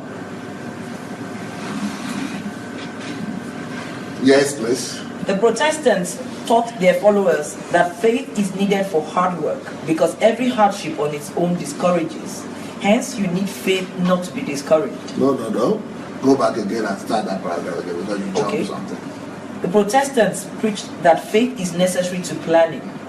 They encouraged their members and followers to see into the invisible world. Invisible world. Yes. Future. That's what faith is. Future. But the faith where, I tell my American friends, I used to have a lot of American friends pastors and preachers, the big guys. You people you call big guys. But now, thank God, I set myself free from them. And I also used to have a lot of African friends, pastors, big pastors. But I always used to tell them,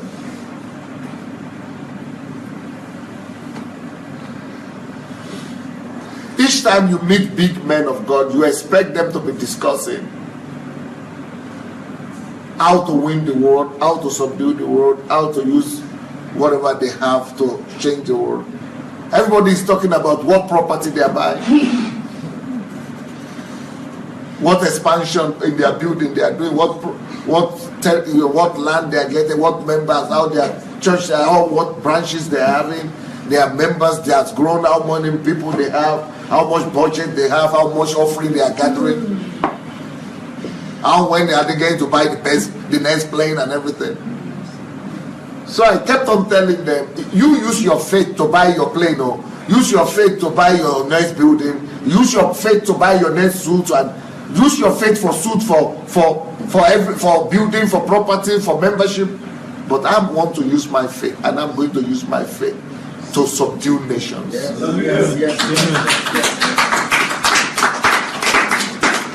This is the kind of faith that the Protestants had. They used their faith to change their generation and to change the world up to now. We need to go back to that kind of faith. Not faith for jacket, not faith for tie, not faith for suits, not faith for flashy cars, not faith for airplanes, not faith for properties. And even though those things could be there, you need those things, but you don't need faith for that. Unbelievers buy plane and properties and tie and suit without faith.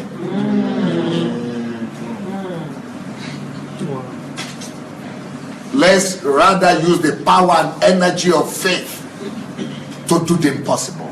Amen. To change nations, to subdue kingdoms,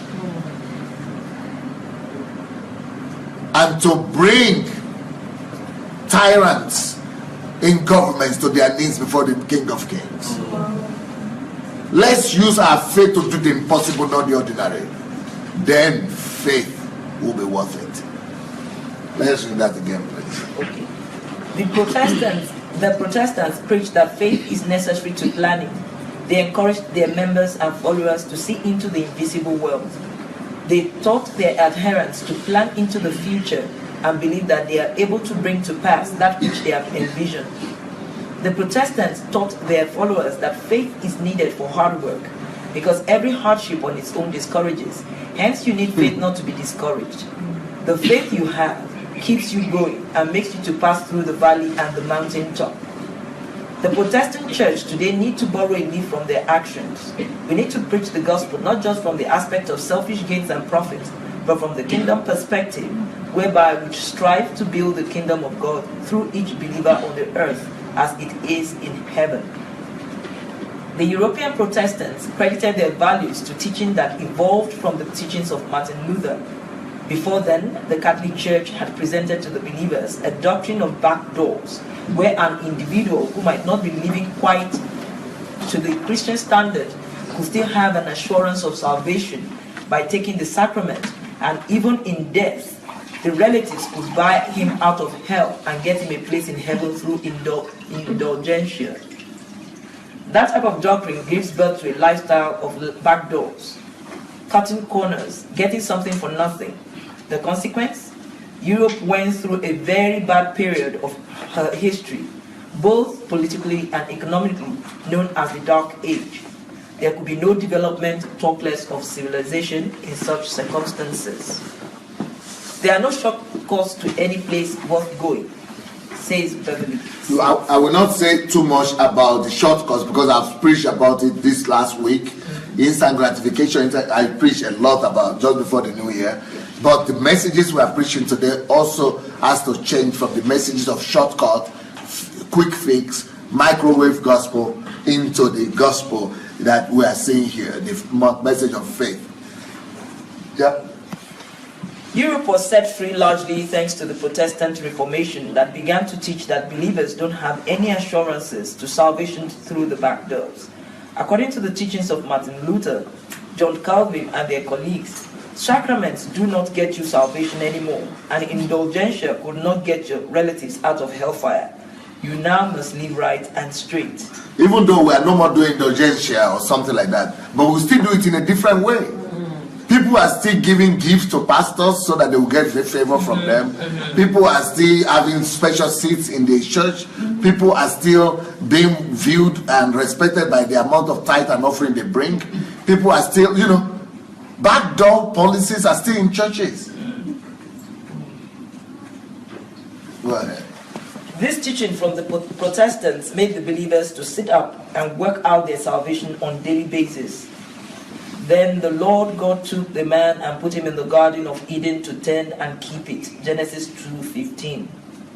John Calvin and his teachings. So that's what they taught the people. Yeah. Instead of you just getting favor through the pastors, teach every member to go and cultivate their own territory, their own land of promise. To go and tend their land of promise and keep it. Yes. John Calvin and his teachings in Geneva placed a decisive role in spreading the spirit of capitalism or Protestant ethics. The cardinal point of his teaching, his doctrine of control by conscience, led to rigorous honesty in the daily lifestyle of the believers. So they preached a strong holiness message that was, we will say it as extreme today, that they must live by conscience. You must walk consciously, conscientiously, just as to God, not to man. Very strong.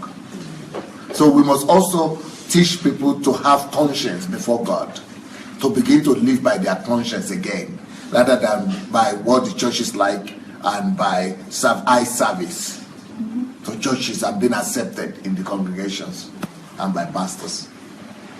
John Calvin and his adherents taught that any form of waste must be frowned at, because people gave their lives to earn whatever they possess. This, of course, led to the view that luxury is a sin. The Calvinists did not believe in bringing all their money or worldly wealth to the church as the Catholics did. They were supposed to use it to do more good to their fellow men and the community. These Protestants discouraged donation of money to the poor because, according to them, that could rather lead to beggary and laziness.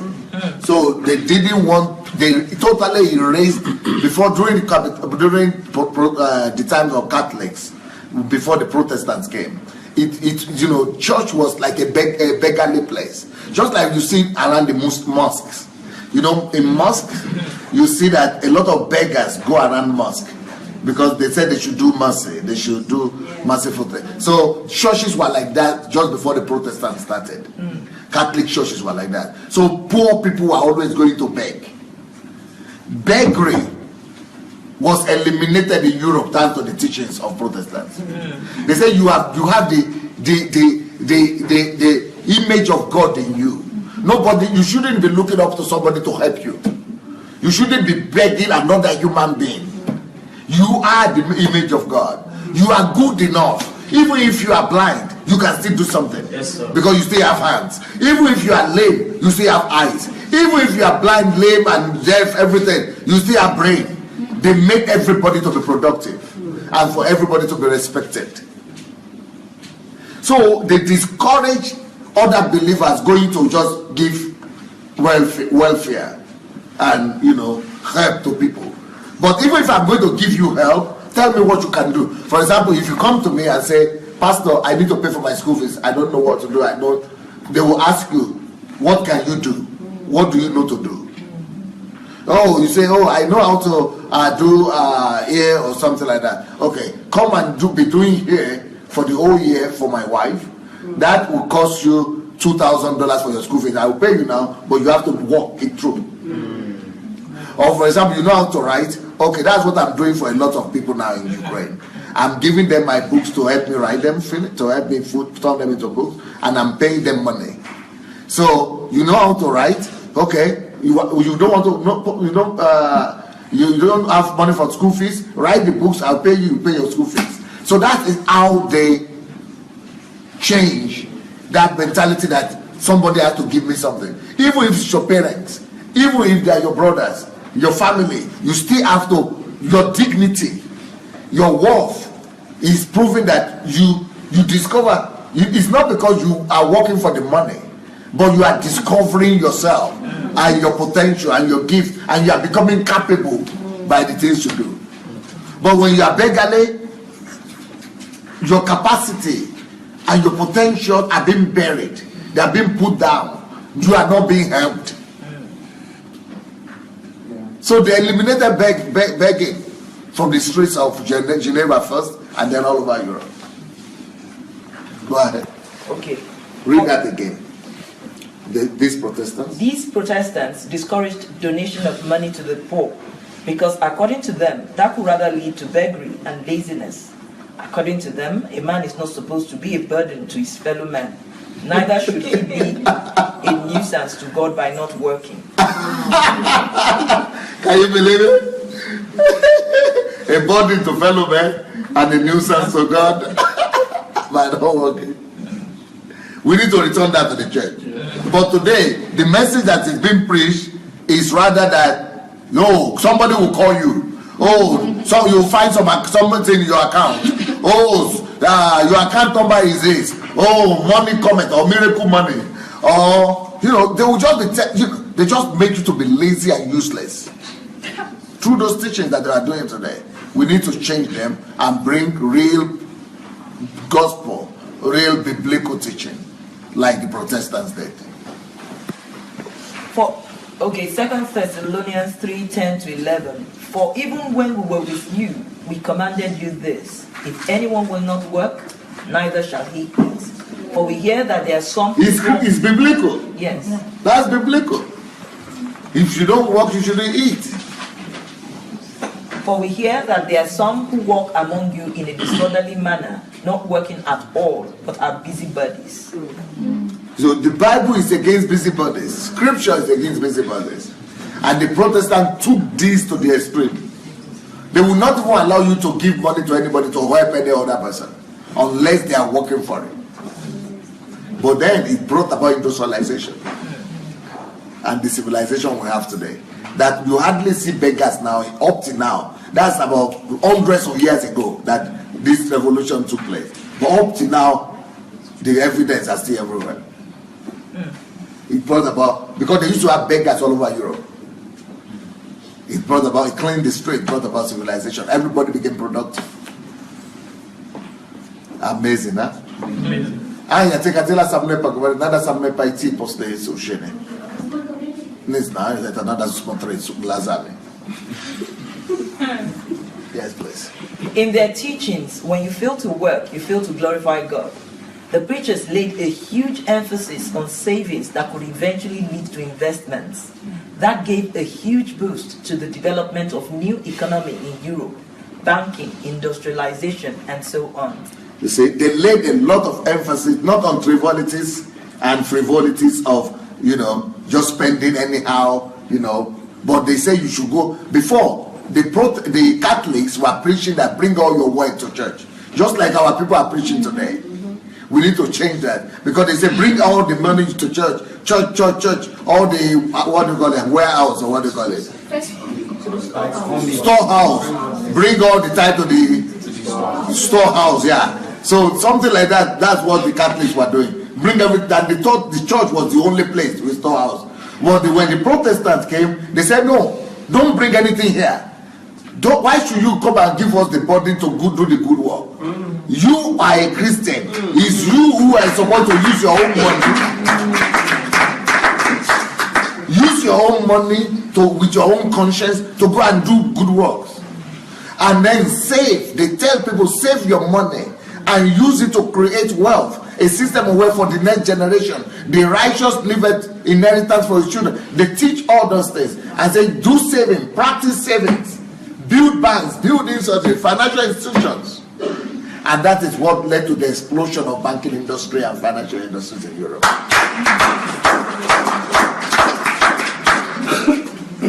So before, when the Catholics were there, it was the Catholic Church that was getting rich. The church was getting rich, and people were getting poor. But the Protestants turned that around and said that, no, you go and use your money to take care of the family. Build generational wealth. Build industries, build systems, use your money to accomplish your calling.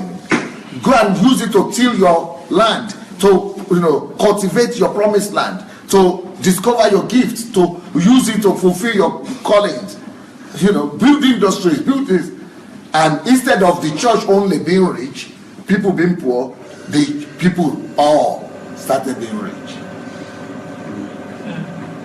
And that is how that poverty was eliminated in the society. But up to now, the Catholic Church still has a lot of that work up to now.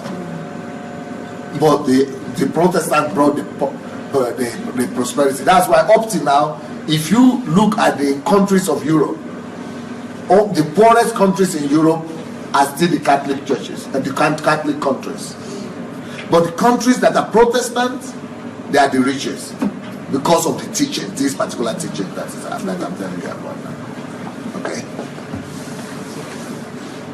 This led to mass productivity and production. No, start from the beginning of the paragraph. All right, sir. In their teachings, when you fail to work, you fail to glorify God. The preachers laid a huge emphasis. In their teachings, when you fail to work, you fail to glorify God. The preachers laid a huge emphasis on savings that could eventually lead to investments. That gave a huge boost to the development of new economy in Europe, banking, industrialization, and so on. This led to mass productivity and production in the economy. Industrialization gave birth to wealth for an average man. Today, however, most people are forced to work either for survival or to fulfill their greed for money, whereas the Protestants wanted to work to please God and to serve man. Aristotle says, pleasure in the job puts perfection in the work.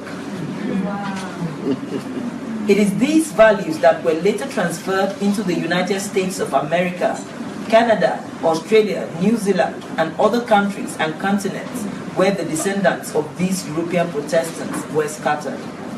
Everywhere the Protestants and their descendants went, they took with them these same teachings and they got the same results. A developed economy and an advanced and civilized society, a generally more prosperous nation. Because the same values were taken there. So it is values that grow a nation. Yes. Let's examine some of the gains of the Protestant ethics and teaching that we all still enjoy today. 1. Industrial Revolution. So one of the gains of I want to give you 8 gains of that, so that you know what early Protestants were, what the Protestant teachings were all about.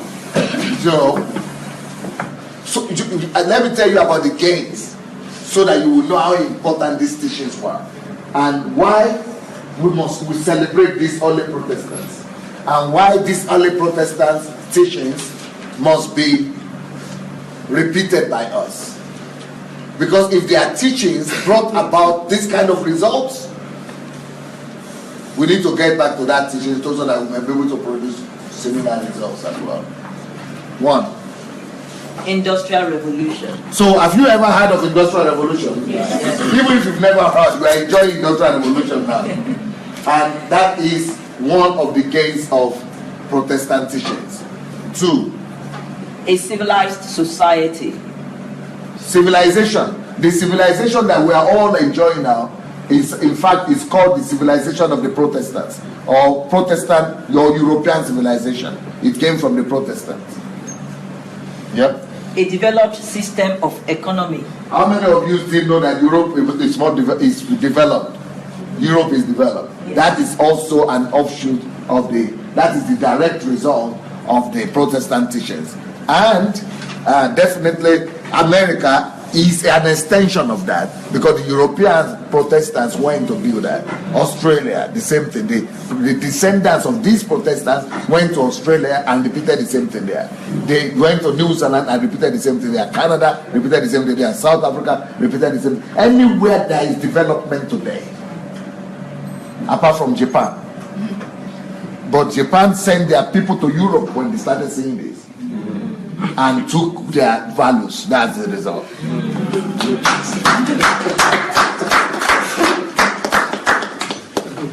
Number 4, a total detachment from superstitions and magic mentality. You work for what you want instead of hope for miracles. That is one of the things in Europe. You see that in Europe they don't live by superstitions or expectation of miracles. That is one of the things we must do in Nigeria, in Africa. Until we get deliverance from superstitions and a constant expectation of miracles from God instead of depending on our own efforts, we will never see civilization and development. So we need deliverance from superstitions. Yes. Number 5, a closer relationship between mathematics and observation. Science, mathematics, and science and mathematics. Observation, that is research. Research, science, mathematics became the craze of because everybody wanted to, discover what they could create for God and something like that. So that is what we need to do too. We need to make everybody, our youth, to be crazed, not about R&B, not about. I went to Nigeria. If you go to Nigeria, every time you put on television, somebody is dancing and jumping, and these are the heroes. They are all singing. They are the ones being celebrated. It's a disgrace. It's a national shame when people who can just jump, the only credit they have is that they can jump up and sing. If that is the only thing that human beings can do, then let's just go and all have our own zoo park. Human beings, the reason they are human is because they have brain. Use your brain to create something. And that's what we're able to do. But in Africa, we are still using natural instincts, like dancing and jumping. And that's what we are celebrating. It's a shame. It's a shame. Any country that is celebrating just music, entertainment, they will never see development. Because those are just instincts, you don't need brain.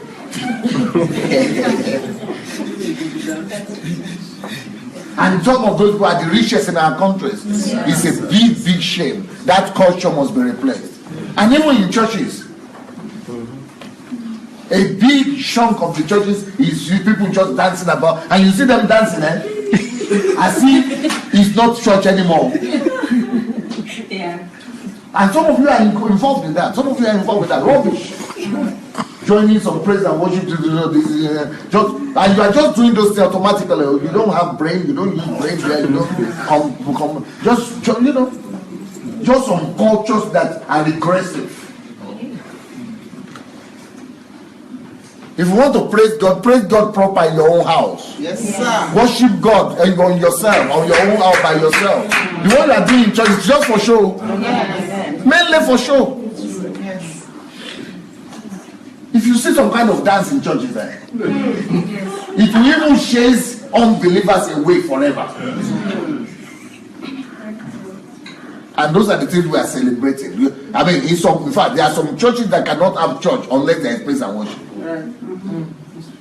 If you are not dancing and you are not singing, there is no church that day.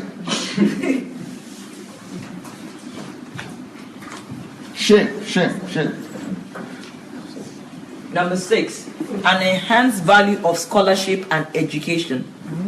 Number 7. So that's another thing that is the gain of Protestant teaching is a strong emphasis on education and scholarship. That scholarship means not scholarship that they give you money on. This scholarship is talking about being studious, being educated, not just education. Education is one thing, but status, people in this status that is presented to people who are well read. That is scholarship.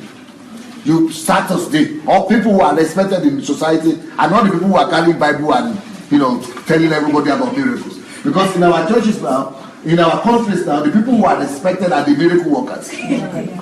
But scholarship are the people who are supposed to be respected. We need to change that order. Number 7, a higher emphasis on rational systemization of governance and administration. You see, we should go away from politics of shout. I mean, the other day I was watching campaign. They were campaigning, in Nigeria, APC and PDP. I was looking at them, only noise, rubbish.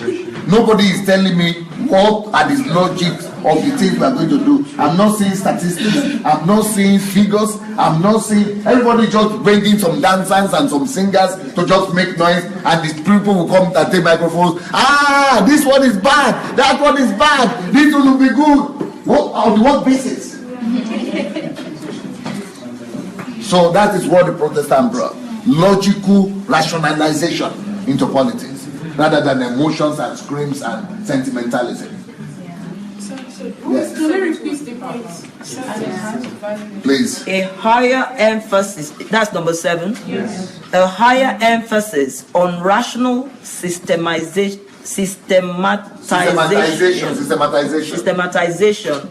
of governance and administration. So politics is based on rationalization, systematization, and administration. System, structure, rationals, logics. Yeah, not emotions, sentiments, and just prejudice. Yes. Number 8, an increase in entrepreneurship. These are all the gains of Protestant teachings. And these are things we must target as well today. Our teachings, Christian teachings in our pulpits, must target these things. Not just quoting some scriptures that are not just geared towards people's emotion, for people to say, Amen! The louder people shout amen, the more consent we get, the more satisfied the pastor becomes. Hallelujah! Hallelujah! That's the height of the service. Screaming. Just reduce people to animals. Human beings. Deprive them of any reasoning at all.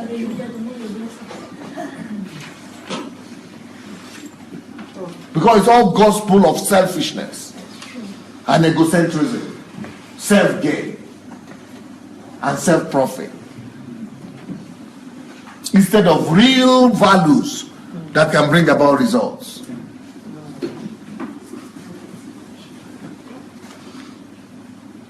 We must start a campaign, a holistic campaign, to promote these values rather than the rubbish we call church today. Yes.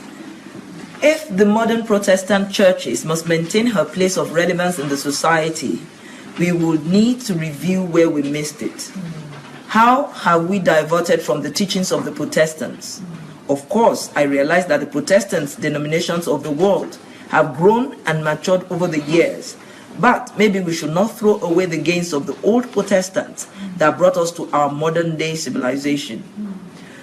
For those who are anxious and eager to regain the lost glory, for those who want to raise up a new generation of Protestants that will be capable of bringing reformations to their nations and societies, for those asking the question, where do we start? I wish to give you a list of the core teachings of the early Protestants. Now, the list of 8 points that I just gave you, those were not the teachings, those were the results. Those were the results in the society. Now, I want to give you the teachings that gave birth to these results. What they taught, what exactly did they teach in their churches? What values did they emphasize? We know the values that we emphasize today: breakthrough, miracle, healing, blessing, prophetic declarations, word of knowledge, deliverance, sharp, quick. So what are the things that the Protestant taught that brought about the civilization and the modern world that we have today? 1, they taught about the equality of all before God. Every person is equally valuable, either behind the pulpit or as a laborer in the construction site. We all are carriers of God and His image. We can all contribute. So that is why they didn't allow people to be giving some people money, to be helping other people. That's why they didn't encourage other people to look down at other people as weaker than them. You know, even if you are better now than any other person, you are supposed to do your best to raise them up and make them also as good as you, so that nobody is worse than anybody. That's one of their teachings. Everybody is good enough. But in our churches today, it's almost like a caste system. The pastors and the ministers are respected, they are honorable, but ordinary men, you are just human beings, you are just subjects. But we are all sons of God, daughters of God. We are all equal before God, really. And we are all capable of doing things.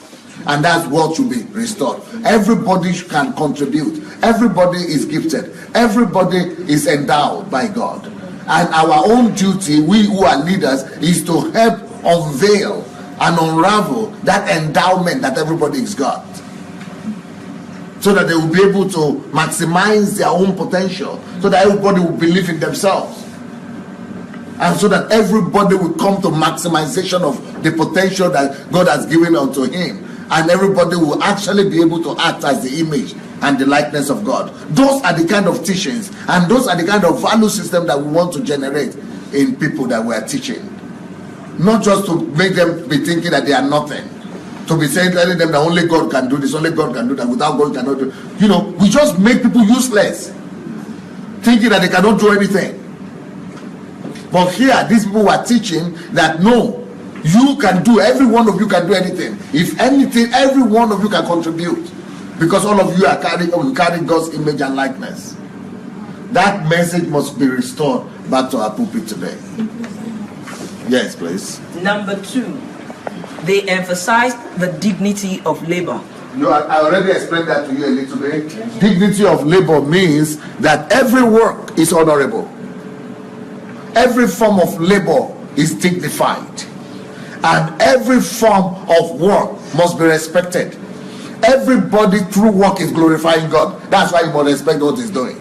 And everyone that is doing any kind of manual job or anything like that must be happy and proud that he's doing his best. Because by doing his best where he is, he's giving a holy sacrifice to the Lord. And God is being glorified through him. He's serving God in his own capacity where he is. And God's name is being glorified because he's doing his best to God, to man, and to his calling. Dignity of labor. It's not your salary that determines the dignity of your labor. It is not how much you are being paid. It is not the occupation you have. It is not the position you have. It is the fact that you are serving God with your best. It's because it's the fact that you are doing your best with where you are. That is what brings you dignity. You are doing your best. You are serving God with the abilities God has given you. That is what brings dignity. Not the size of your pocket, or the size of your purse, or the size of your salary, or the prestige that the society, attached to your position. Any position has dignity, because everything you are doing there is glorifying God. Next one, please. Number 3, they emphasized the principle of justice and equality in the distribution of wealth. They strongly believed in the fact that he that does not work should not eat. Yes, we already spoke about that. That everybody must be productive. That's what they taught. Everybody must be productive. They believe that God has given everyone the capacity to be productive. You should not become a nuisance. That's what they taught. They saw that no human being should be a parasite to another one. Every human should be encouraged and empowered to glorify God through the works of his hands.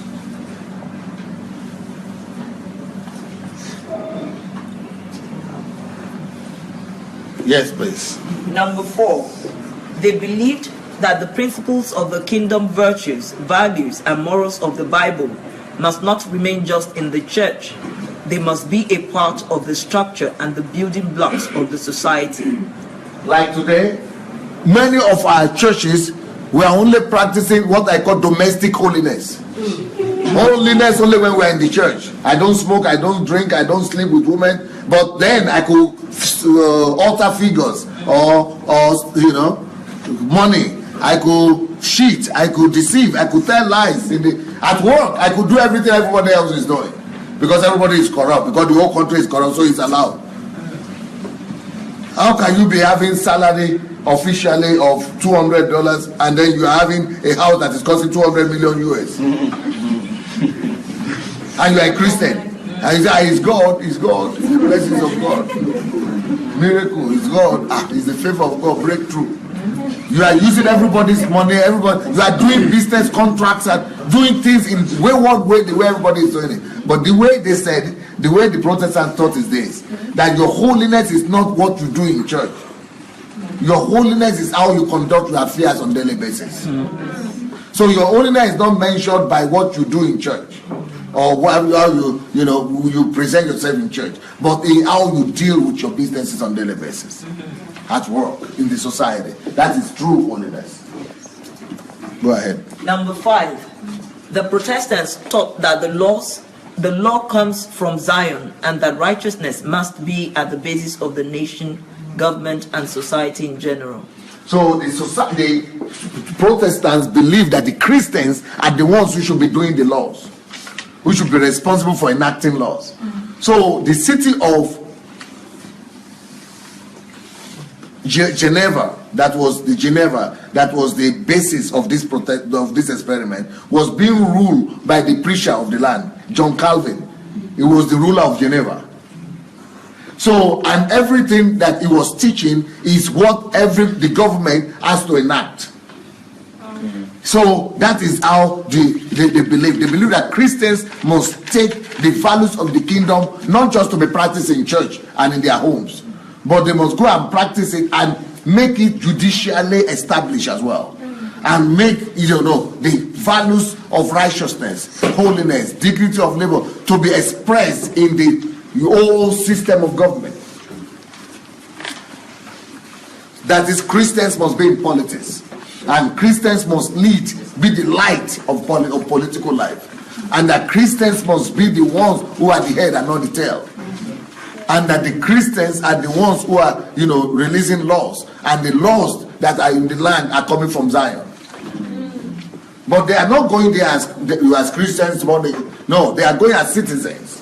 But they are Christians, people who have Christian values. So they are professionals where they are. And they are being elected because they are the best.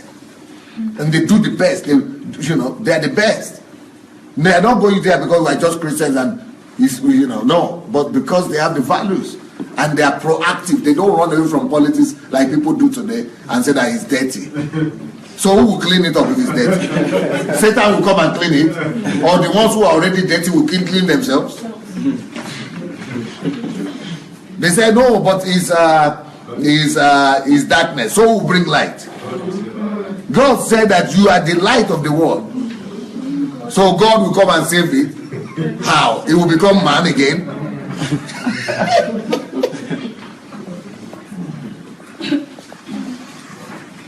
If it's dirty, go clean it up now. Number 7, they taught that everybody has a calling, and that calling is not in the four walls of number 6. Sorry. The Protestants strongly advocated the integrity of your words.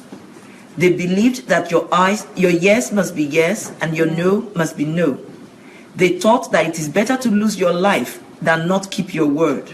It became the basis for contracts, business, and commerce. Wow.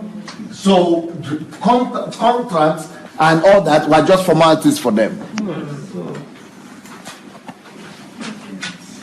Integrity. That's why up to now in Switzerland, Geneva is in Switzerland, it's one of the countries that is with the highest level of integrity in the world.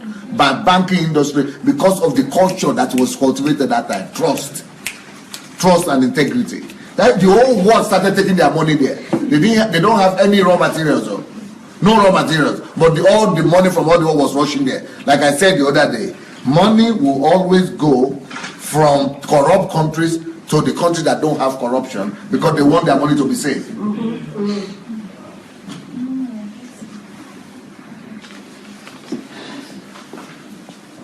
Number 7, They taught that everybody has a calling, and that calling is not in the four walls of the church, except you are part of the clergy.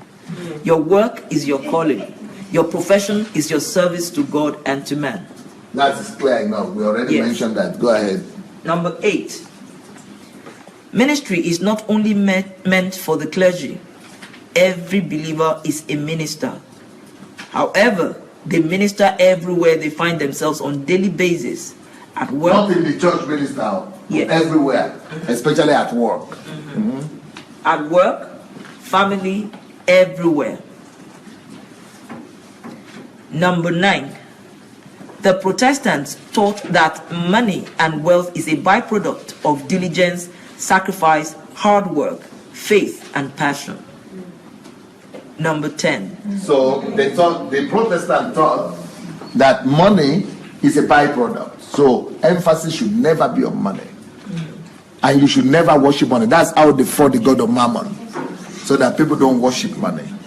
It's a byproduct. But byproduct of what? It's a byproduct of hard work. It's a byproduct of diligence. It's a byproduct of sacrifice. It's a byproduct of faith and passion. So what they mean that you will always have money if you are diligent. Be diligent as much as you can and money will come to you. You will always have money if you could work with sacrifice and able to sacrifice, not just do things anyhow, but sacrificially, you will always have money.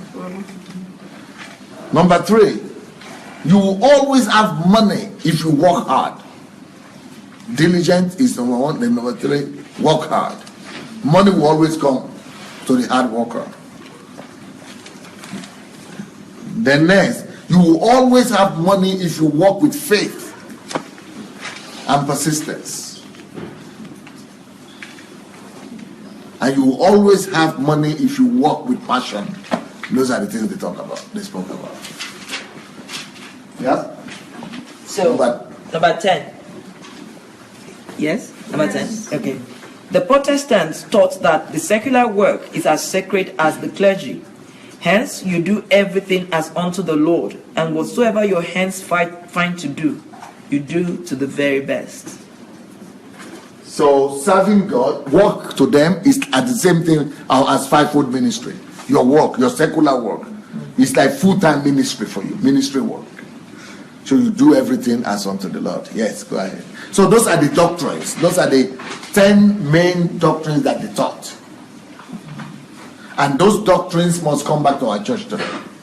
Those emphasis must come back if you want to have the same result that they got. Development and civilization. I'm sure that there might be people who might wonder why Pastor Sunday is taking his time to do all these researches and write all these articles. Well, my reasons are not far-fetched. I come from a continent that is widely regarded as the dark continent. Having lived in Europe for close to 30 years, more so having been graced by God to have lived, work, and teach mainly white Europeans, American, Australians, Canadians, and so on, I think I might just have what it takes to help my continent.